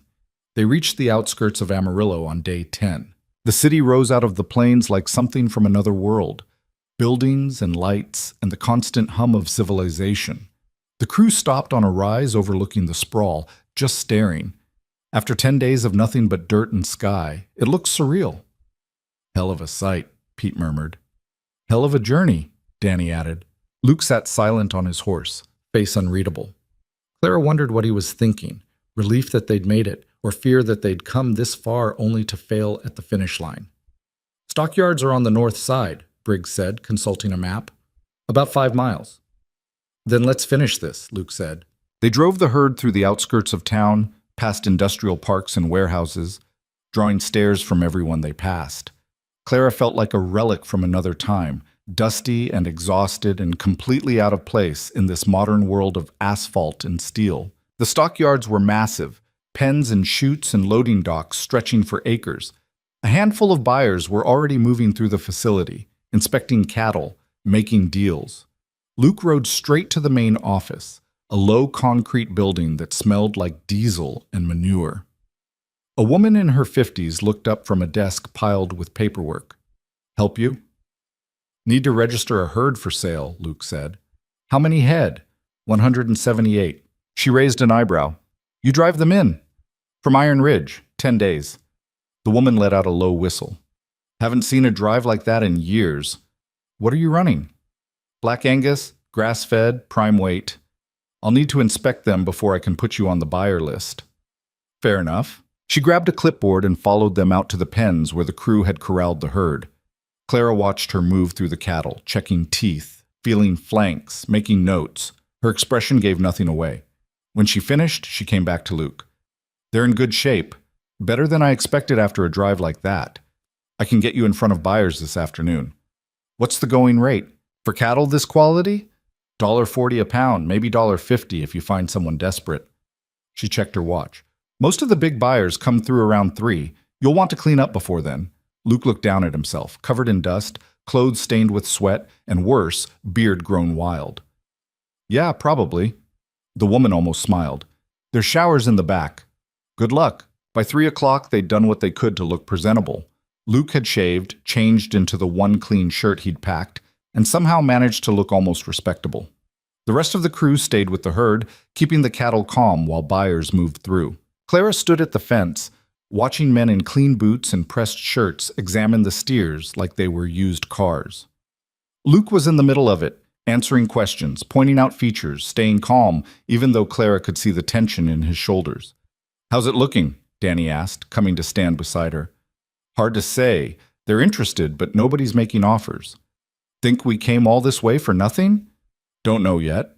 They watched in silence. After 20 minutes, the last buyer left without committing to anything. Luke came back to the fence, jaw tight. Well? Clara asked. They want to wait, see what else comes in. Standard practice, apparently. How long? Could be hours, could be days. We don't have days. I know. Clara looked at the cattle, then at Luke.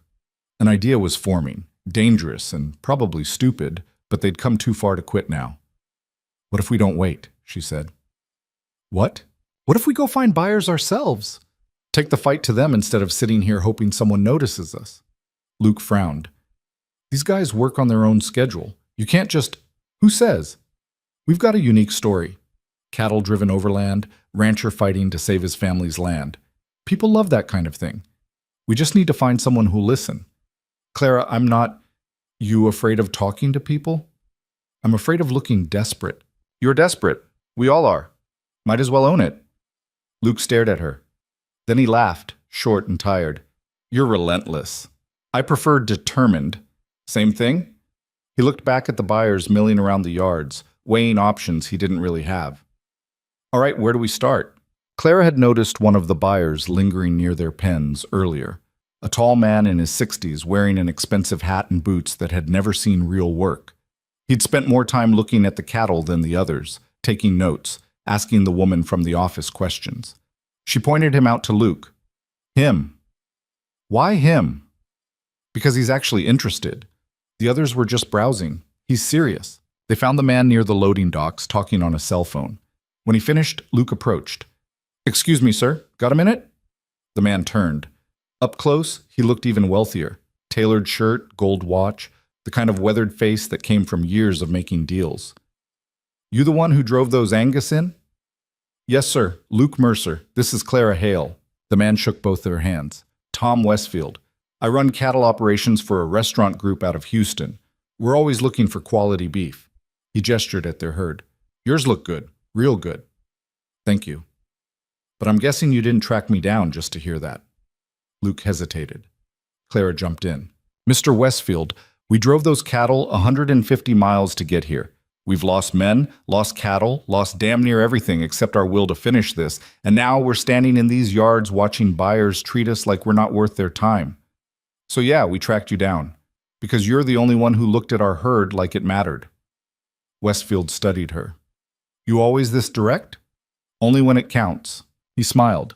I like that. He turned to Luke. What are you asking? $1.50 a pound, Luke said. Fair price for quality stock. It is, but I'm not authorized to make deals that size without corporate approval. That'll take time. How much time? Week. Maybe 2. Luke's face fell. We don't have 2 weeks. I figured. Westfield pulled out his phone. Tell you what, I can make some calls. See if I can fast-track the approval. But I need to know you're serious about this price. No negotiating up later. $1.50 is fair, Luke said. We'll take it. Even knowing you might get more if you wait? Even then, Westfield nodded slowly.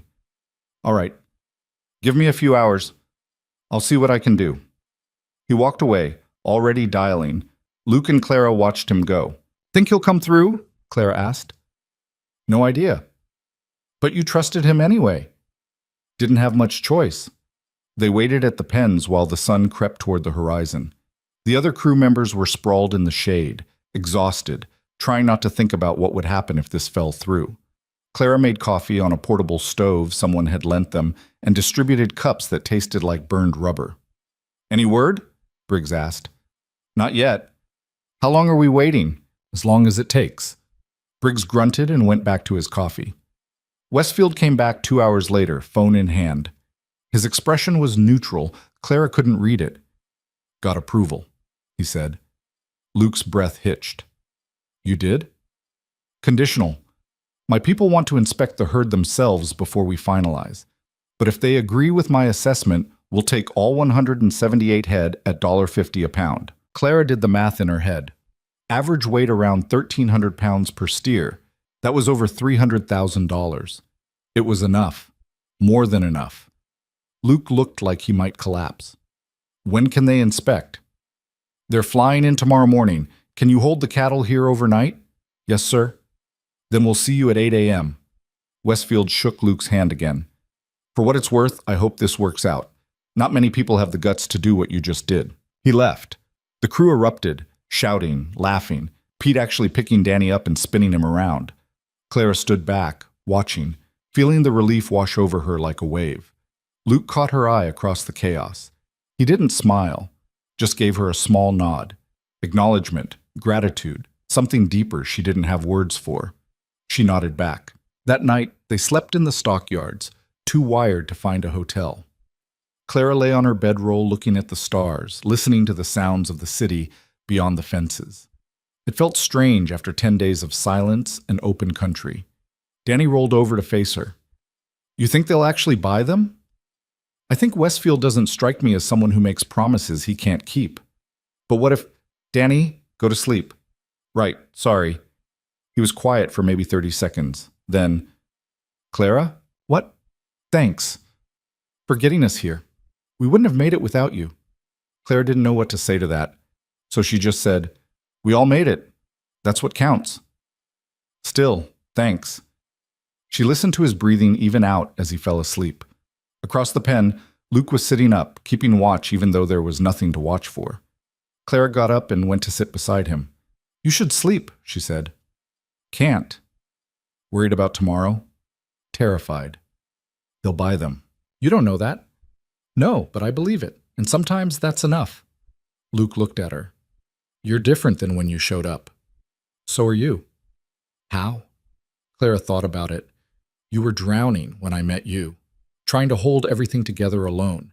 Now you're just here, present, like you finally believe there might actually be a way through. Is there? We're about to find out. They sat in comfortable silence until Luke finally dozed off. Clara stayed awake, keeping watch, thinking about roads and choices and the strange way life could turn on a single decision. She'd meant to leave after one meal. One meal had become 1 week. 1 week had become this, sitting in a stockyard in Amarillo, watching over a herd that represented everything these men had left, feeling like she belonged to something for the first time in a decade. It was terrifying. And it was right. The inspection happened at dawn. 3 men in suits showed up with clipboards and serious faces. They spent 2 hours going through the cattle, checking everything Westfield had already checked. The crew stood by nervously, trying not to hover. Finally, the lead inspector came over to Luke. They're good stock, healthy, well-maintained, exactly what we're looking for. So we have a deal? We have a deal. $1.50 a pound, full herd. We'll have the money transferred by end of business today. Luke shook his hand before the man could change his mind. Thank you. Thank you. Getting quality cattle like this is harder than you'd think. They left. The crew waited until they were out of sight, then exploded into celebration. Even Briggs cracked a smile. Luke pulled Clara aside while the others were distracted. We did it. You did it. We, he insisted. This was your idea, your plan. I just followed where you led. And here I thought you were the boss. Turns out I'm better at taking orders. Clara smiled despite herself. What now? Now we go home, save the ranch, figure out what comes next. Sounds simple when you say it like that. It won't be, but at least we'll have a shot. The bank transfer came through that afternoon, $347,000 deposited into Iron Ridge's account. Luke stared at the confirmation on his phone like it might disappear if he looked away. It's real, Claire said. Yeah. You can pay off the bank, okay? Yeah. And have money left over. Not much, but some. Clara punched his arm. Luke, you saved your ranch. You're allowed to be happy about it. He finally smiled, a real one this time, wide and unguarded. We saved it, all of us. Fine, we saved it. Now can we please go home? I'm tired of sleeping on the ground. They left Amarillo the next morning in a rented truck, the cattle sold and loaded, the drive officially over. The landscape rolled by in reverse. Same route, different direction, everything changed. Clara dozed against the window, exhausted in a way that went beyond physical. She'd pushed herself harder over the last 2 weeks than she had in years, and her body was demanding payment. When she woke up, they were 20 miles from Iron Ridge. Luke was driving steady, jaw set, eyes on the road. How long was I out? Clara asked. Couple hours. You should have woken me, taken a break. I'm fine. She studied his profile. You nervous? About what? Facing the bank, finishing this. Luke was quiet for a moment. Little bit. Feels like if I celebrate too early, something will go wrong. That's superstitious. That's experience. Clara couldn't argue with that. She'd felt the same way for most of her life. Never trust good things, never relax your guard, because the universe was always waiting to kick you when you were down. But maybe that didn't have to be true anymore. Iron Ridge looked different when they pulled up. Or maybe Clara just saw it differently. The buildings were still worn, the paint still peeling, but there was something solid about it now. Something earned.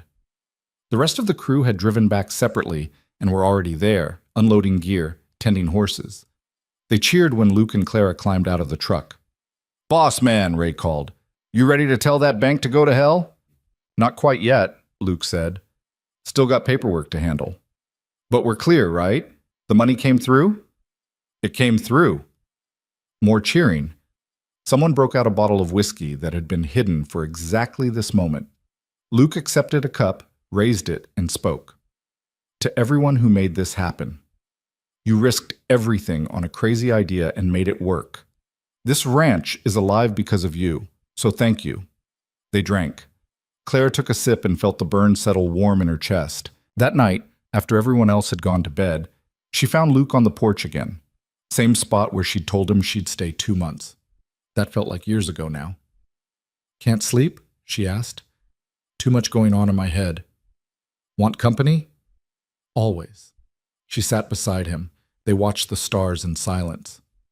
I'm going to the bank tomorrow, Luke said eventually. Pay off the note. Make it official. Want me to come? No. This is something I need to do myself. All right. More silence. Then Luke said, after that's done, I'm going to need help rebuilding this place, making it work long term. And I was thinking, Luke, what? If you're about to offer me a job, the answer's yes. He blinked. Just like that? Just like that. I'm staying. For real this time. No 2-month limits. Why? Clara thought about all the reasons she could give. The kitchen, the crew, the sense of purpose. But the real answer was simpler. Because I'm tired of running, and this feels like somewhere I could stop. Luke nodded slowly. Okay then. Okay. They sat together until the sky started lightening, talking about plans and possibilities, and Clara felt something she hadn't felt since she was a kid. She felt like she was home. Luke left for town at 8 the next morning, wearing the same clean shirt from the Amarillo deal and carrying a cashier's check that represented everything they'd fought for. Clara watched the truck disappear down the dirt road, dust trailing behind it like a question mark. She should have felt relieved, victorious even. But there was a knot in her stomach that wouldn't loosen.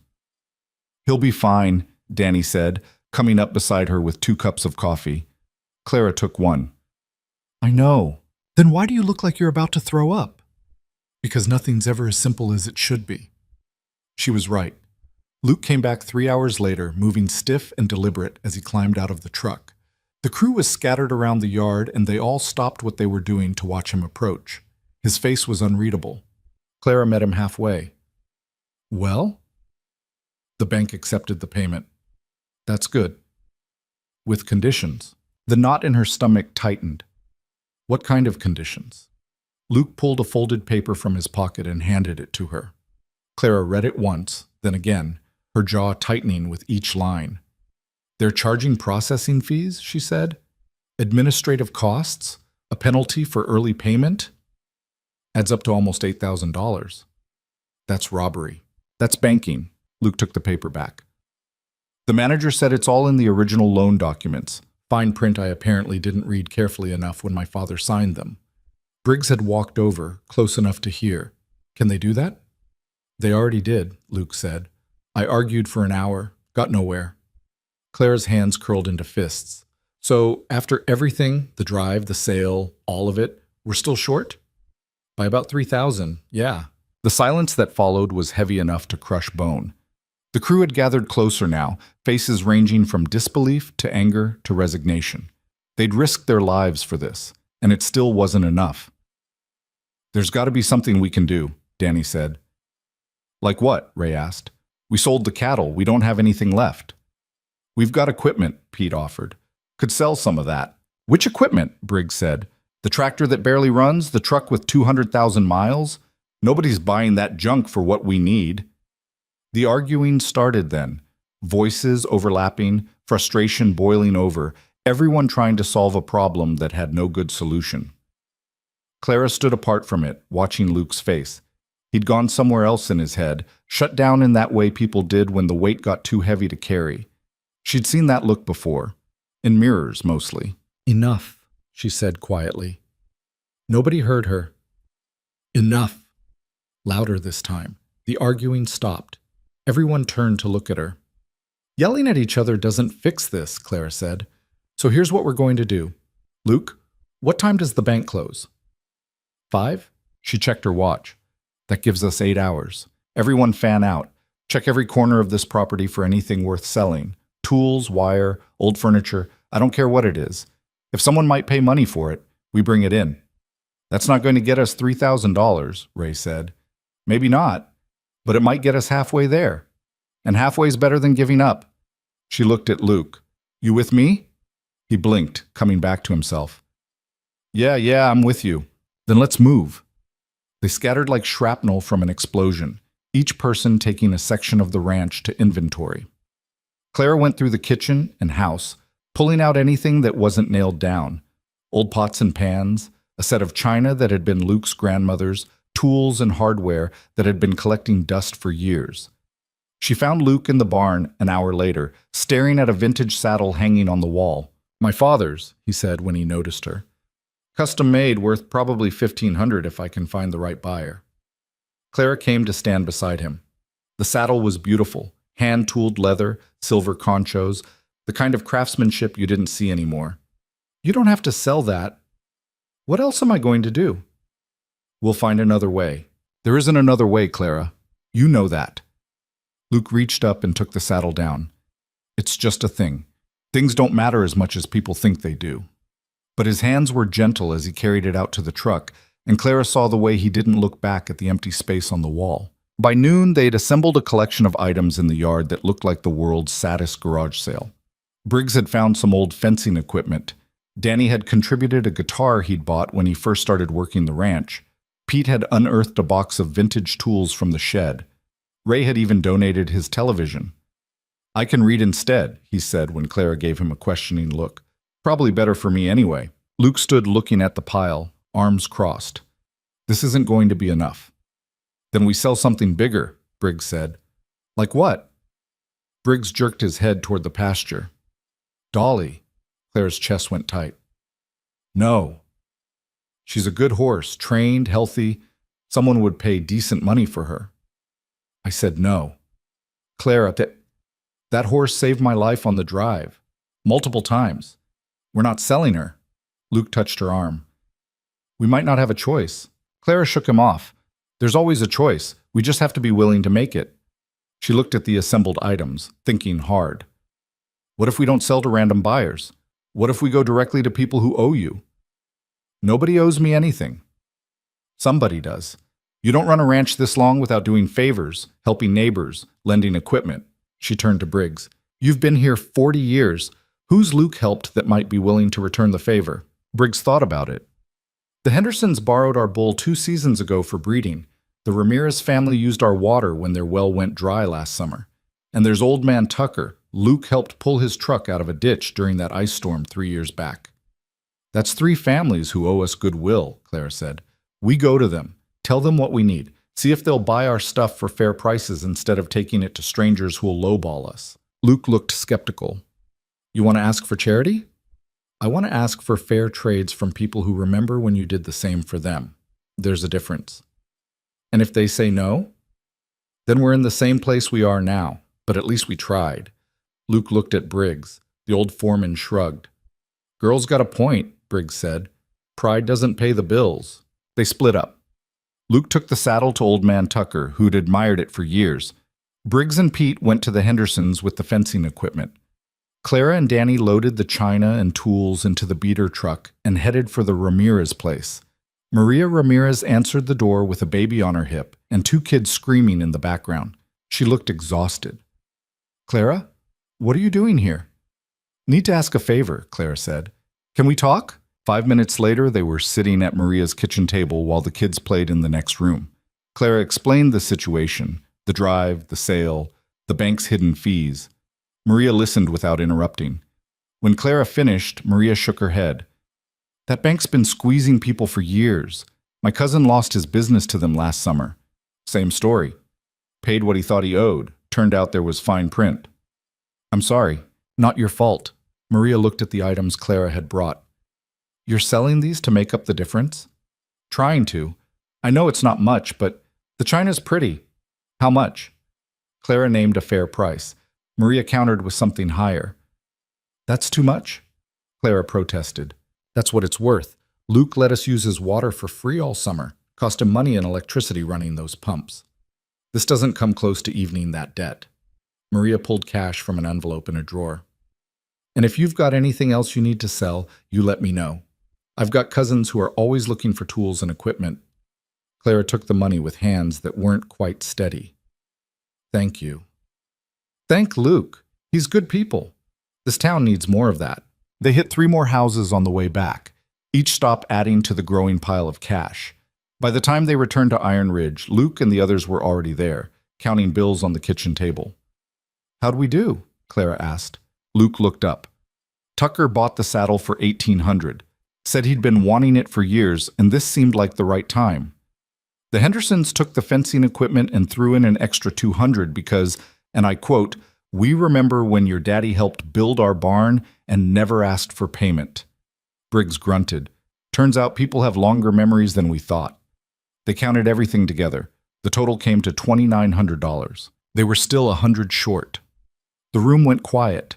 Clara watched Luke's shoulders sag, watched the hope drain out of his face, and felt something inside her crack.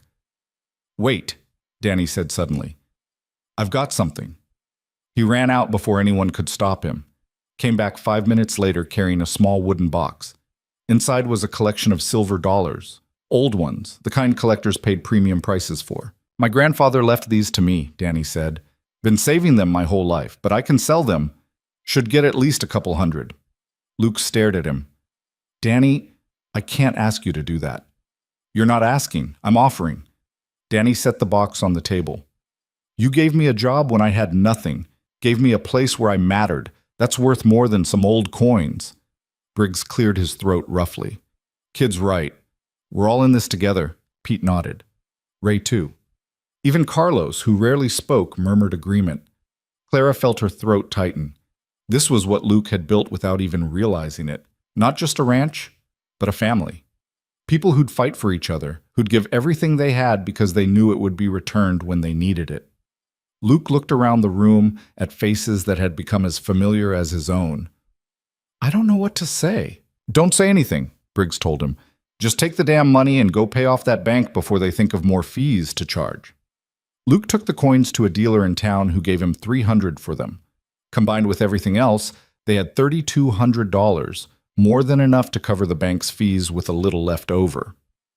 This time, when Luke walked into the bank, Clara went with him. The manager, a thin man in his 50s with the kind of smile that never reached his eyes, looked surprised to see them back. "Mr. Mercer, Miss Hale, I wasn't expecting you again today." "We've got the money for the fees," Luke said, setting the cash on the desk. The manager counted it slowly, making a show of checking each bill. When he finished, he looked disappointed. "This covers the administrative costs. However, there's also the matter of the early payment penalty." "Which we already paid," Clara cut in. "That check you cashed this morning included the principal plus the penalty you specified. These fees are separate, and we just covered them. So unless you've invented new charges in the last 6 hours, we're done here." The manager's smile thinned. There are always additional costs in transactions like these. Clara pulled out her phone. "I recorded our entire conversation this morning, every word, including the part where you said these fees were the final amount. So either you process this payment and release the lien, or I take this recording to a lawyer and we have a very different conversation about fraud and extortion." She was bluffing. She hadn't recorded anything. But her voice was steady and her eyes were hard, and the manager couldn't tell the difference between truth and confidence. He blinked first. "Of course. Let me just process this." He typed on his computer, printed out a form, signed it with visible reluctance. "The lien is released. Iron Ridge Ranch is yours free and clear." Luke took the paper like it might vanish. "That's it?" "That's it." They walked out of the bank into afternoon sunshine that felt brighter than it should have. Luke stood on the sidewalk, still holding the release form, looking dazed. "We did it," Clara said. "Yeah. The ranch is saved. Yeah. You're allowed to smile, you know." Luke looked at her. Then he laughed. A real laugh. The kind that came from somewhere deep and genuine. He picked Clara up and spun her around right there on Main Street, not caring who saw. "We did it!" he shouted. "Put me down, you lunatic!" He did, but he was still grinning. "Sorry, we actually did it. I know. Against every odd, every setback, every disaster, we made it. I know." Luke grabbed her hand. "Come on. We need to tell the crew."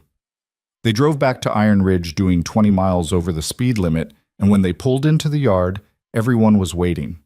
Luke held up the release form. "It's done," he said. "The ranch is ours." The celebration that followed was loud and messy and perfect. Someone broke out more whiskey. Pete started a fire in the yard, even though it was too warm for one. Ray found his harmonica and played badly, while Danny sang worse. Briggs actually smiled, not just the ghost of one, but a real smile that transformed his whole face. Clara stood apart from it, watching, feeling the same strange mix of emotions she'd felt that first night when she'd cooked them a real meal. Pride and fear and something deeper that she didn't have words for. Luke found her after dark, handed her a cup of whiskey she didn't want but accepted anyway. "Thank you," he said, "for everything." "You already thanked me. Not enough. Clara, you saved this place, saved all of us. We saved each other. That's how it works." Luke was quiet for a moment. "What are you going to do now?" "What do you mean?" "I mean, the deal was you'd stay and help rebuild. But we're rebuilt. The bank's paid. The ranch is stable. You're free to go if you want." Clara's chest tightened. She'd been so focused on getting here that she hadn't thought about what came after. The old her, the her from 4 months ago, would have already had her bag packed, would have been planning her exit, finding the next place to run to. But that Clara felt like someone from another life. "What if I don't want to leave?" she said quietly. Luke looked at her. "Then I'd say we could use someone like you around here, permanently." "As what? Your cook?" "As a partner, equal stake in the ranch, equal say in how we run it." He held up a hand before she could interrupt. "I've been thinking about this. The ranch can't survive on old models anymore. We need to change, adapt, find new ways to make it work. And you're better at that than I am." "Luke, I'm serious. This place needs someone who isn't afraid to take risks, who thinks different, who can look at a problem and find solutions nobody else sees. That's you." Clara shook her head. "I don't know the first thing about running a ranch." "You didn't know the first thing about running a cattle drive either. Didn't stop you." "That's different." "How?" She couldn't answer that, Because it wasn't different. It was the same thing she'd been doing since she arrived, seeing what needed to be done and doing it, even when it scared her. "I'd need to think about it," she said finally. "Take all the time you need." But even as she said it, Clara knew the answer. She'd known it since that morning on the porch, maybe even before. She'd spent 10 years running from the idea of belonging to something, and now that she'd finally stopped, she couldn't imagine starting again. The next morning, Clara found Luke in the barn before dawn, already working. Some things never changed. "I'll do it," she said without preamble. Luke looked up from the stall he was mucking. "Do what?" "The partnership. Equal stake, equal say. I'm in." He set down the pitchfork. "You're sure?" "No, but I'm doing it anyway." Luke smiled. "That seems to be your approach to most things." "It's worked so far." They shook on it there in the dusty barn while the sun came up, and Clara felt something settle in her chest, something that had been restless her whole life, finally going quiet. The changes started small. Clara took over the books and discovered they'd been losing money on feed for years because nobody had bothered to negotiate with suppliers. She made calls, compared prices, and cut costs by 20%. Luke was impressed. Briggs was skeptical until he saw the numbers. Next came the kitchen. Clara hired a part-time cook, a woman from town named Rosa who needed work and had skills, and trained her on the systems Clara had built. That freed Clara up to focus on bigger picture planning. She and Luke spent evenings at the kitchen table, mapping out the ranch's future. They talked about diversifying, adding chickens for eggs, maybe goats for cheese, crops that could supplement the cattle operation. Luke wanted to stick with tradition. Clara pushed for innovation. They argued, compromised, found middle ground. "You're stubborn," Luke said during one particularly heated debate about irrigation systems. "So are you." "I know. That's why this works." The crew adapted to the new dynamic faster than Clara expected. Danny thrived under her mentorship, learning not just cooking but basic bookkeeping and inventory management. Pete started taking more initiative in repairs, knowing Clara would back his decisions. Even Ray, who'd been skeptical of change, admitted the new systems made life easier. Briggs was the holdout.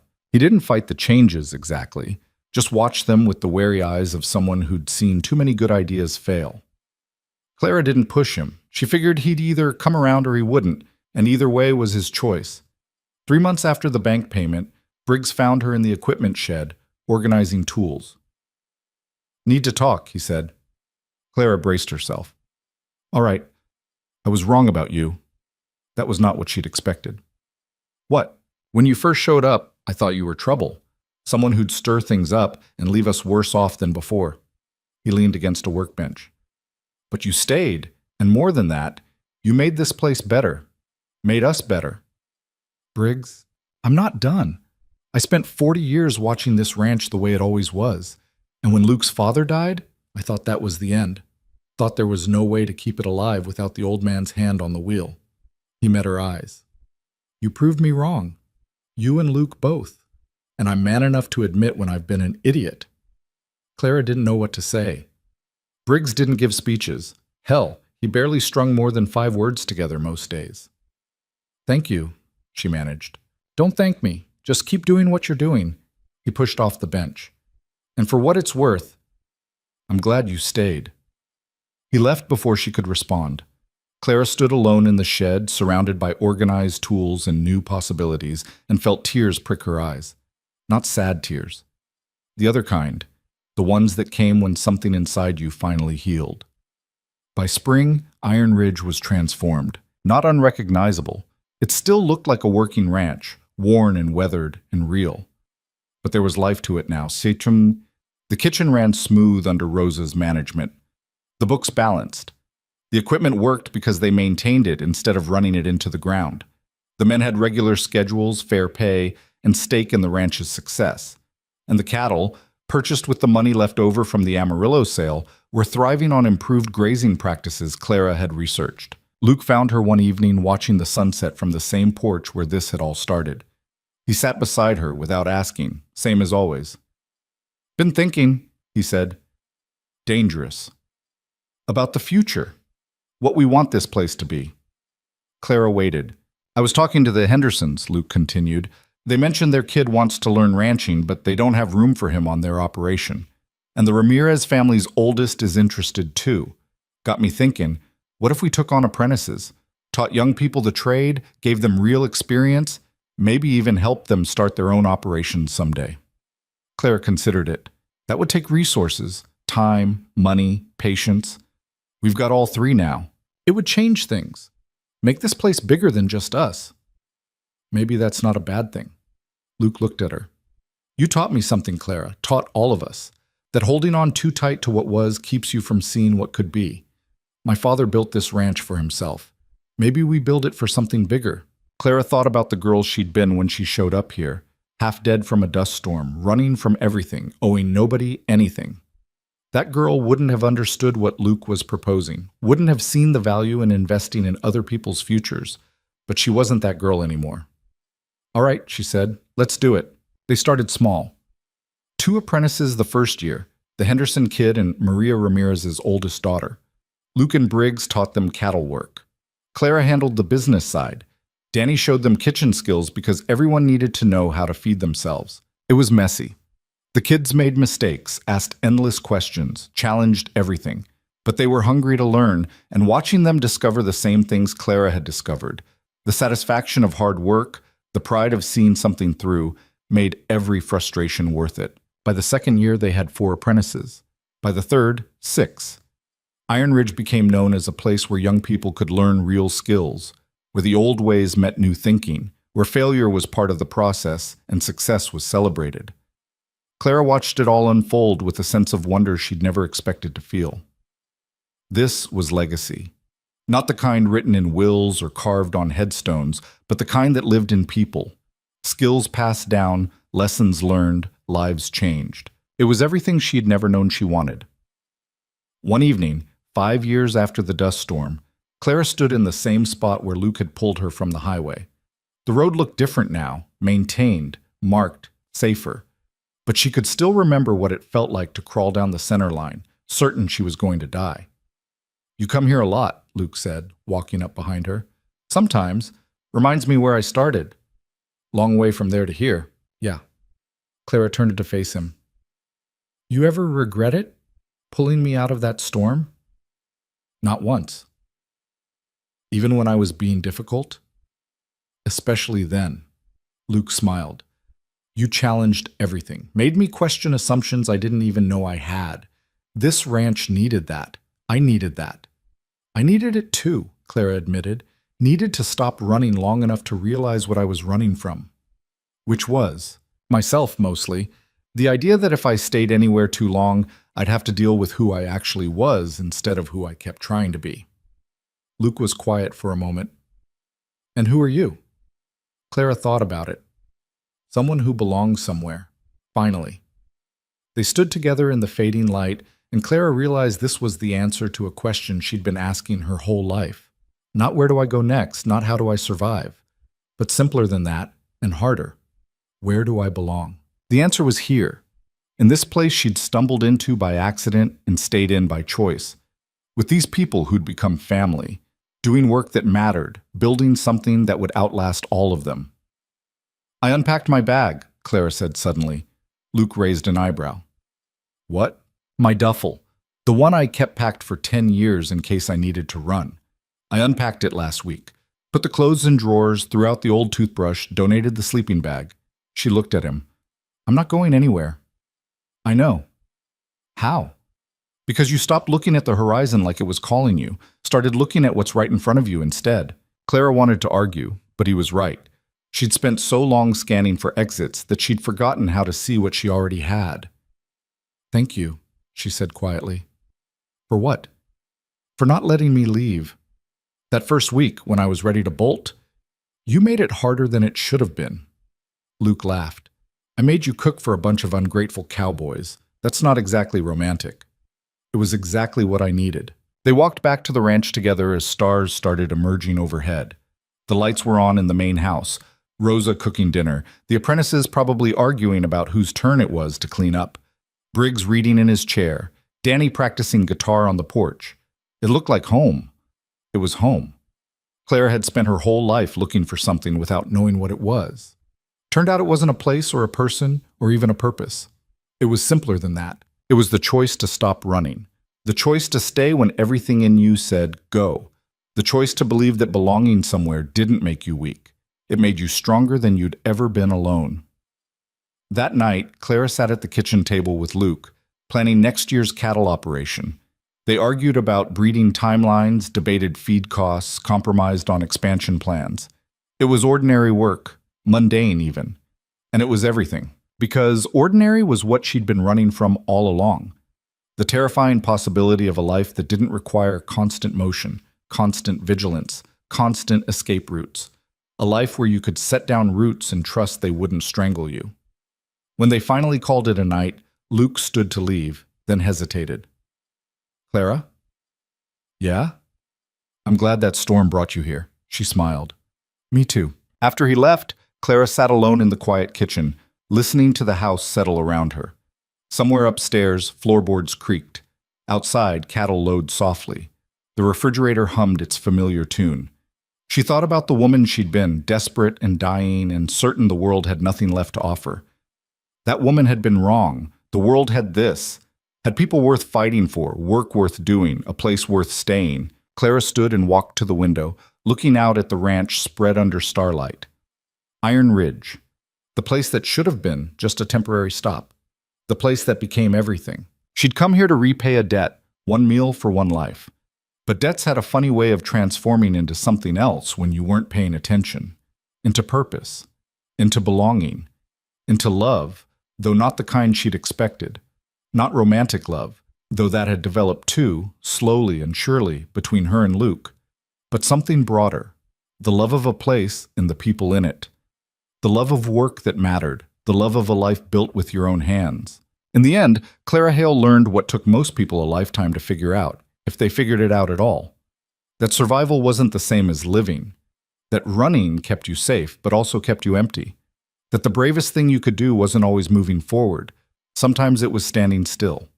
Sometimes it was choosing to stay. And in staying, in planting yourself somewhere, and letting roots grow deep and strong, you didn't lose yourself. You found yourself.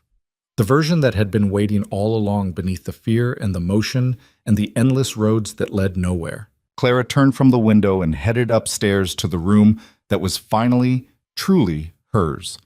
The duffel bag sat empty in the closet. Her clothes hung neat in the dresser. A photo of the crew sat on the nightstand, taken after the Amarillo sale, everyone grinning and exhausted and triumphant. She climbed into bed and fell asleep without checking exits or planning escape routes, without that familiar knot of anxiety about when she'd have to leave. Because she wasn't leaving. This was home. And Clara Hale, who'd spent 10 years believing survival meant never staying, finally understood the truth that changed everything. Sometimes the bravest thing you can do is choose to stay.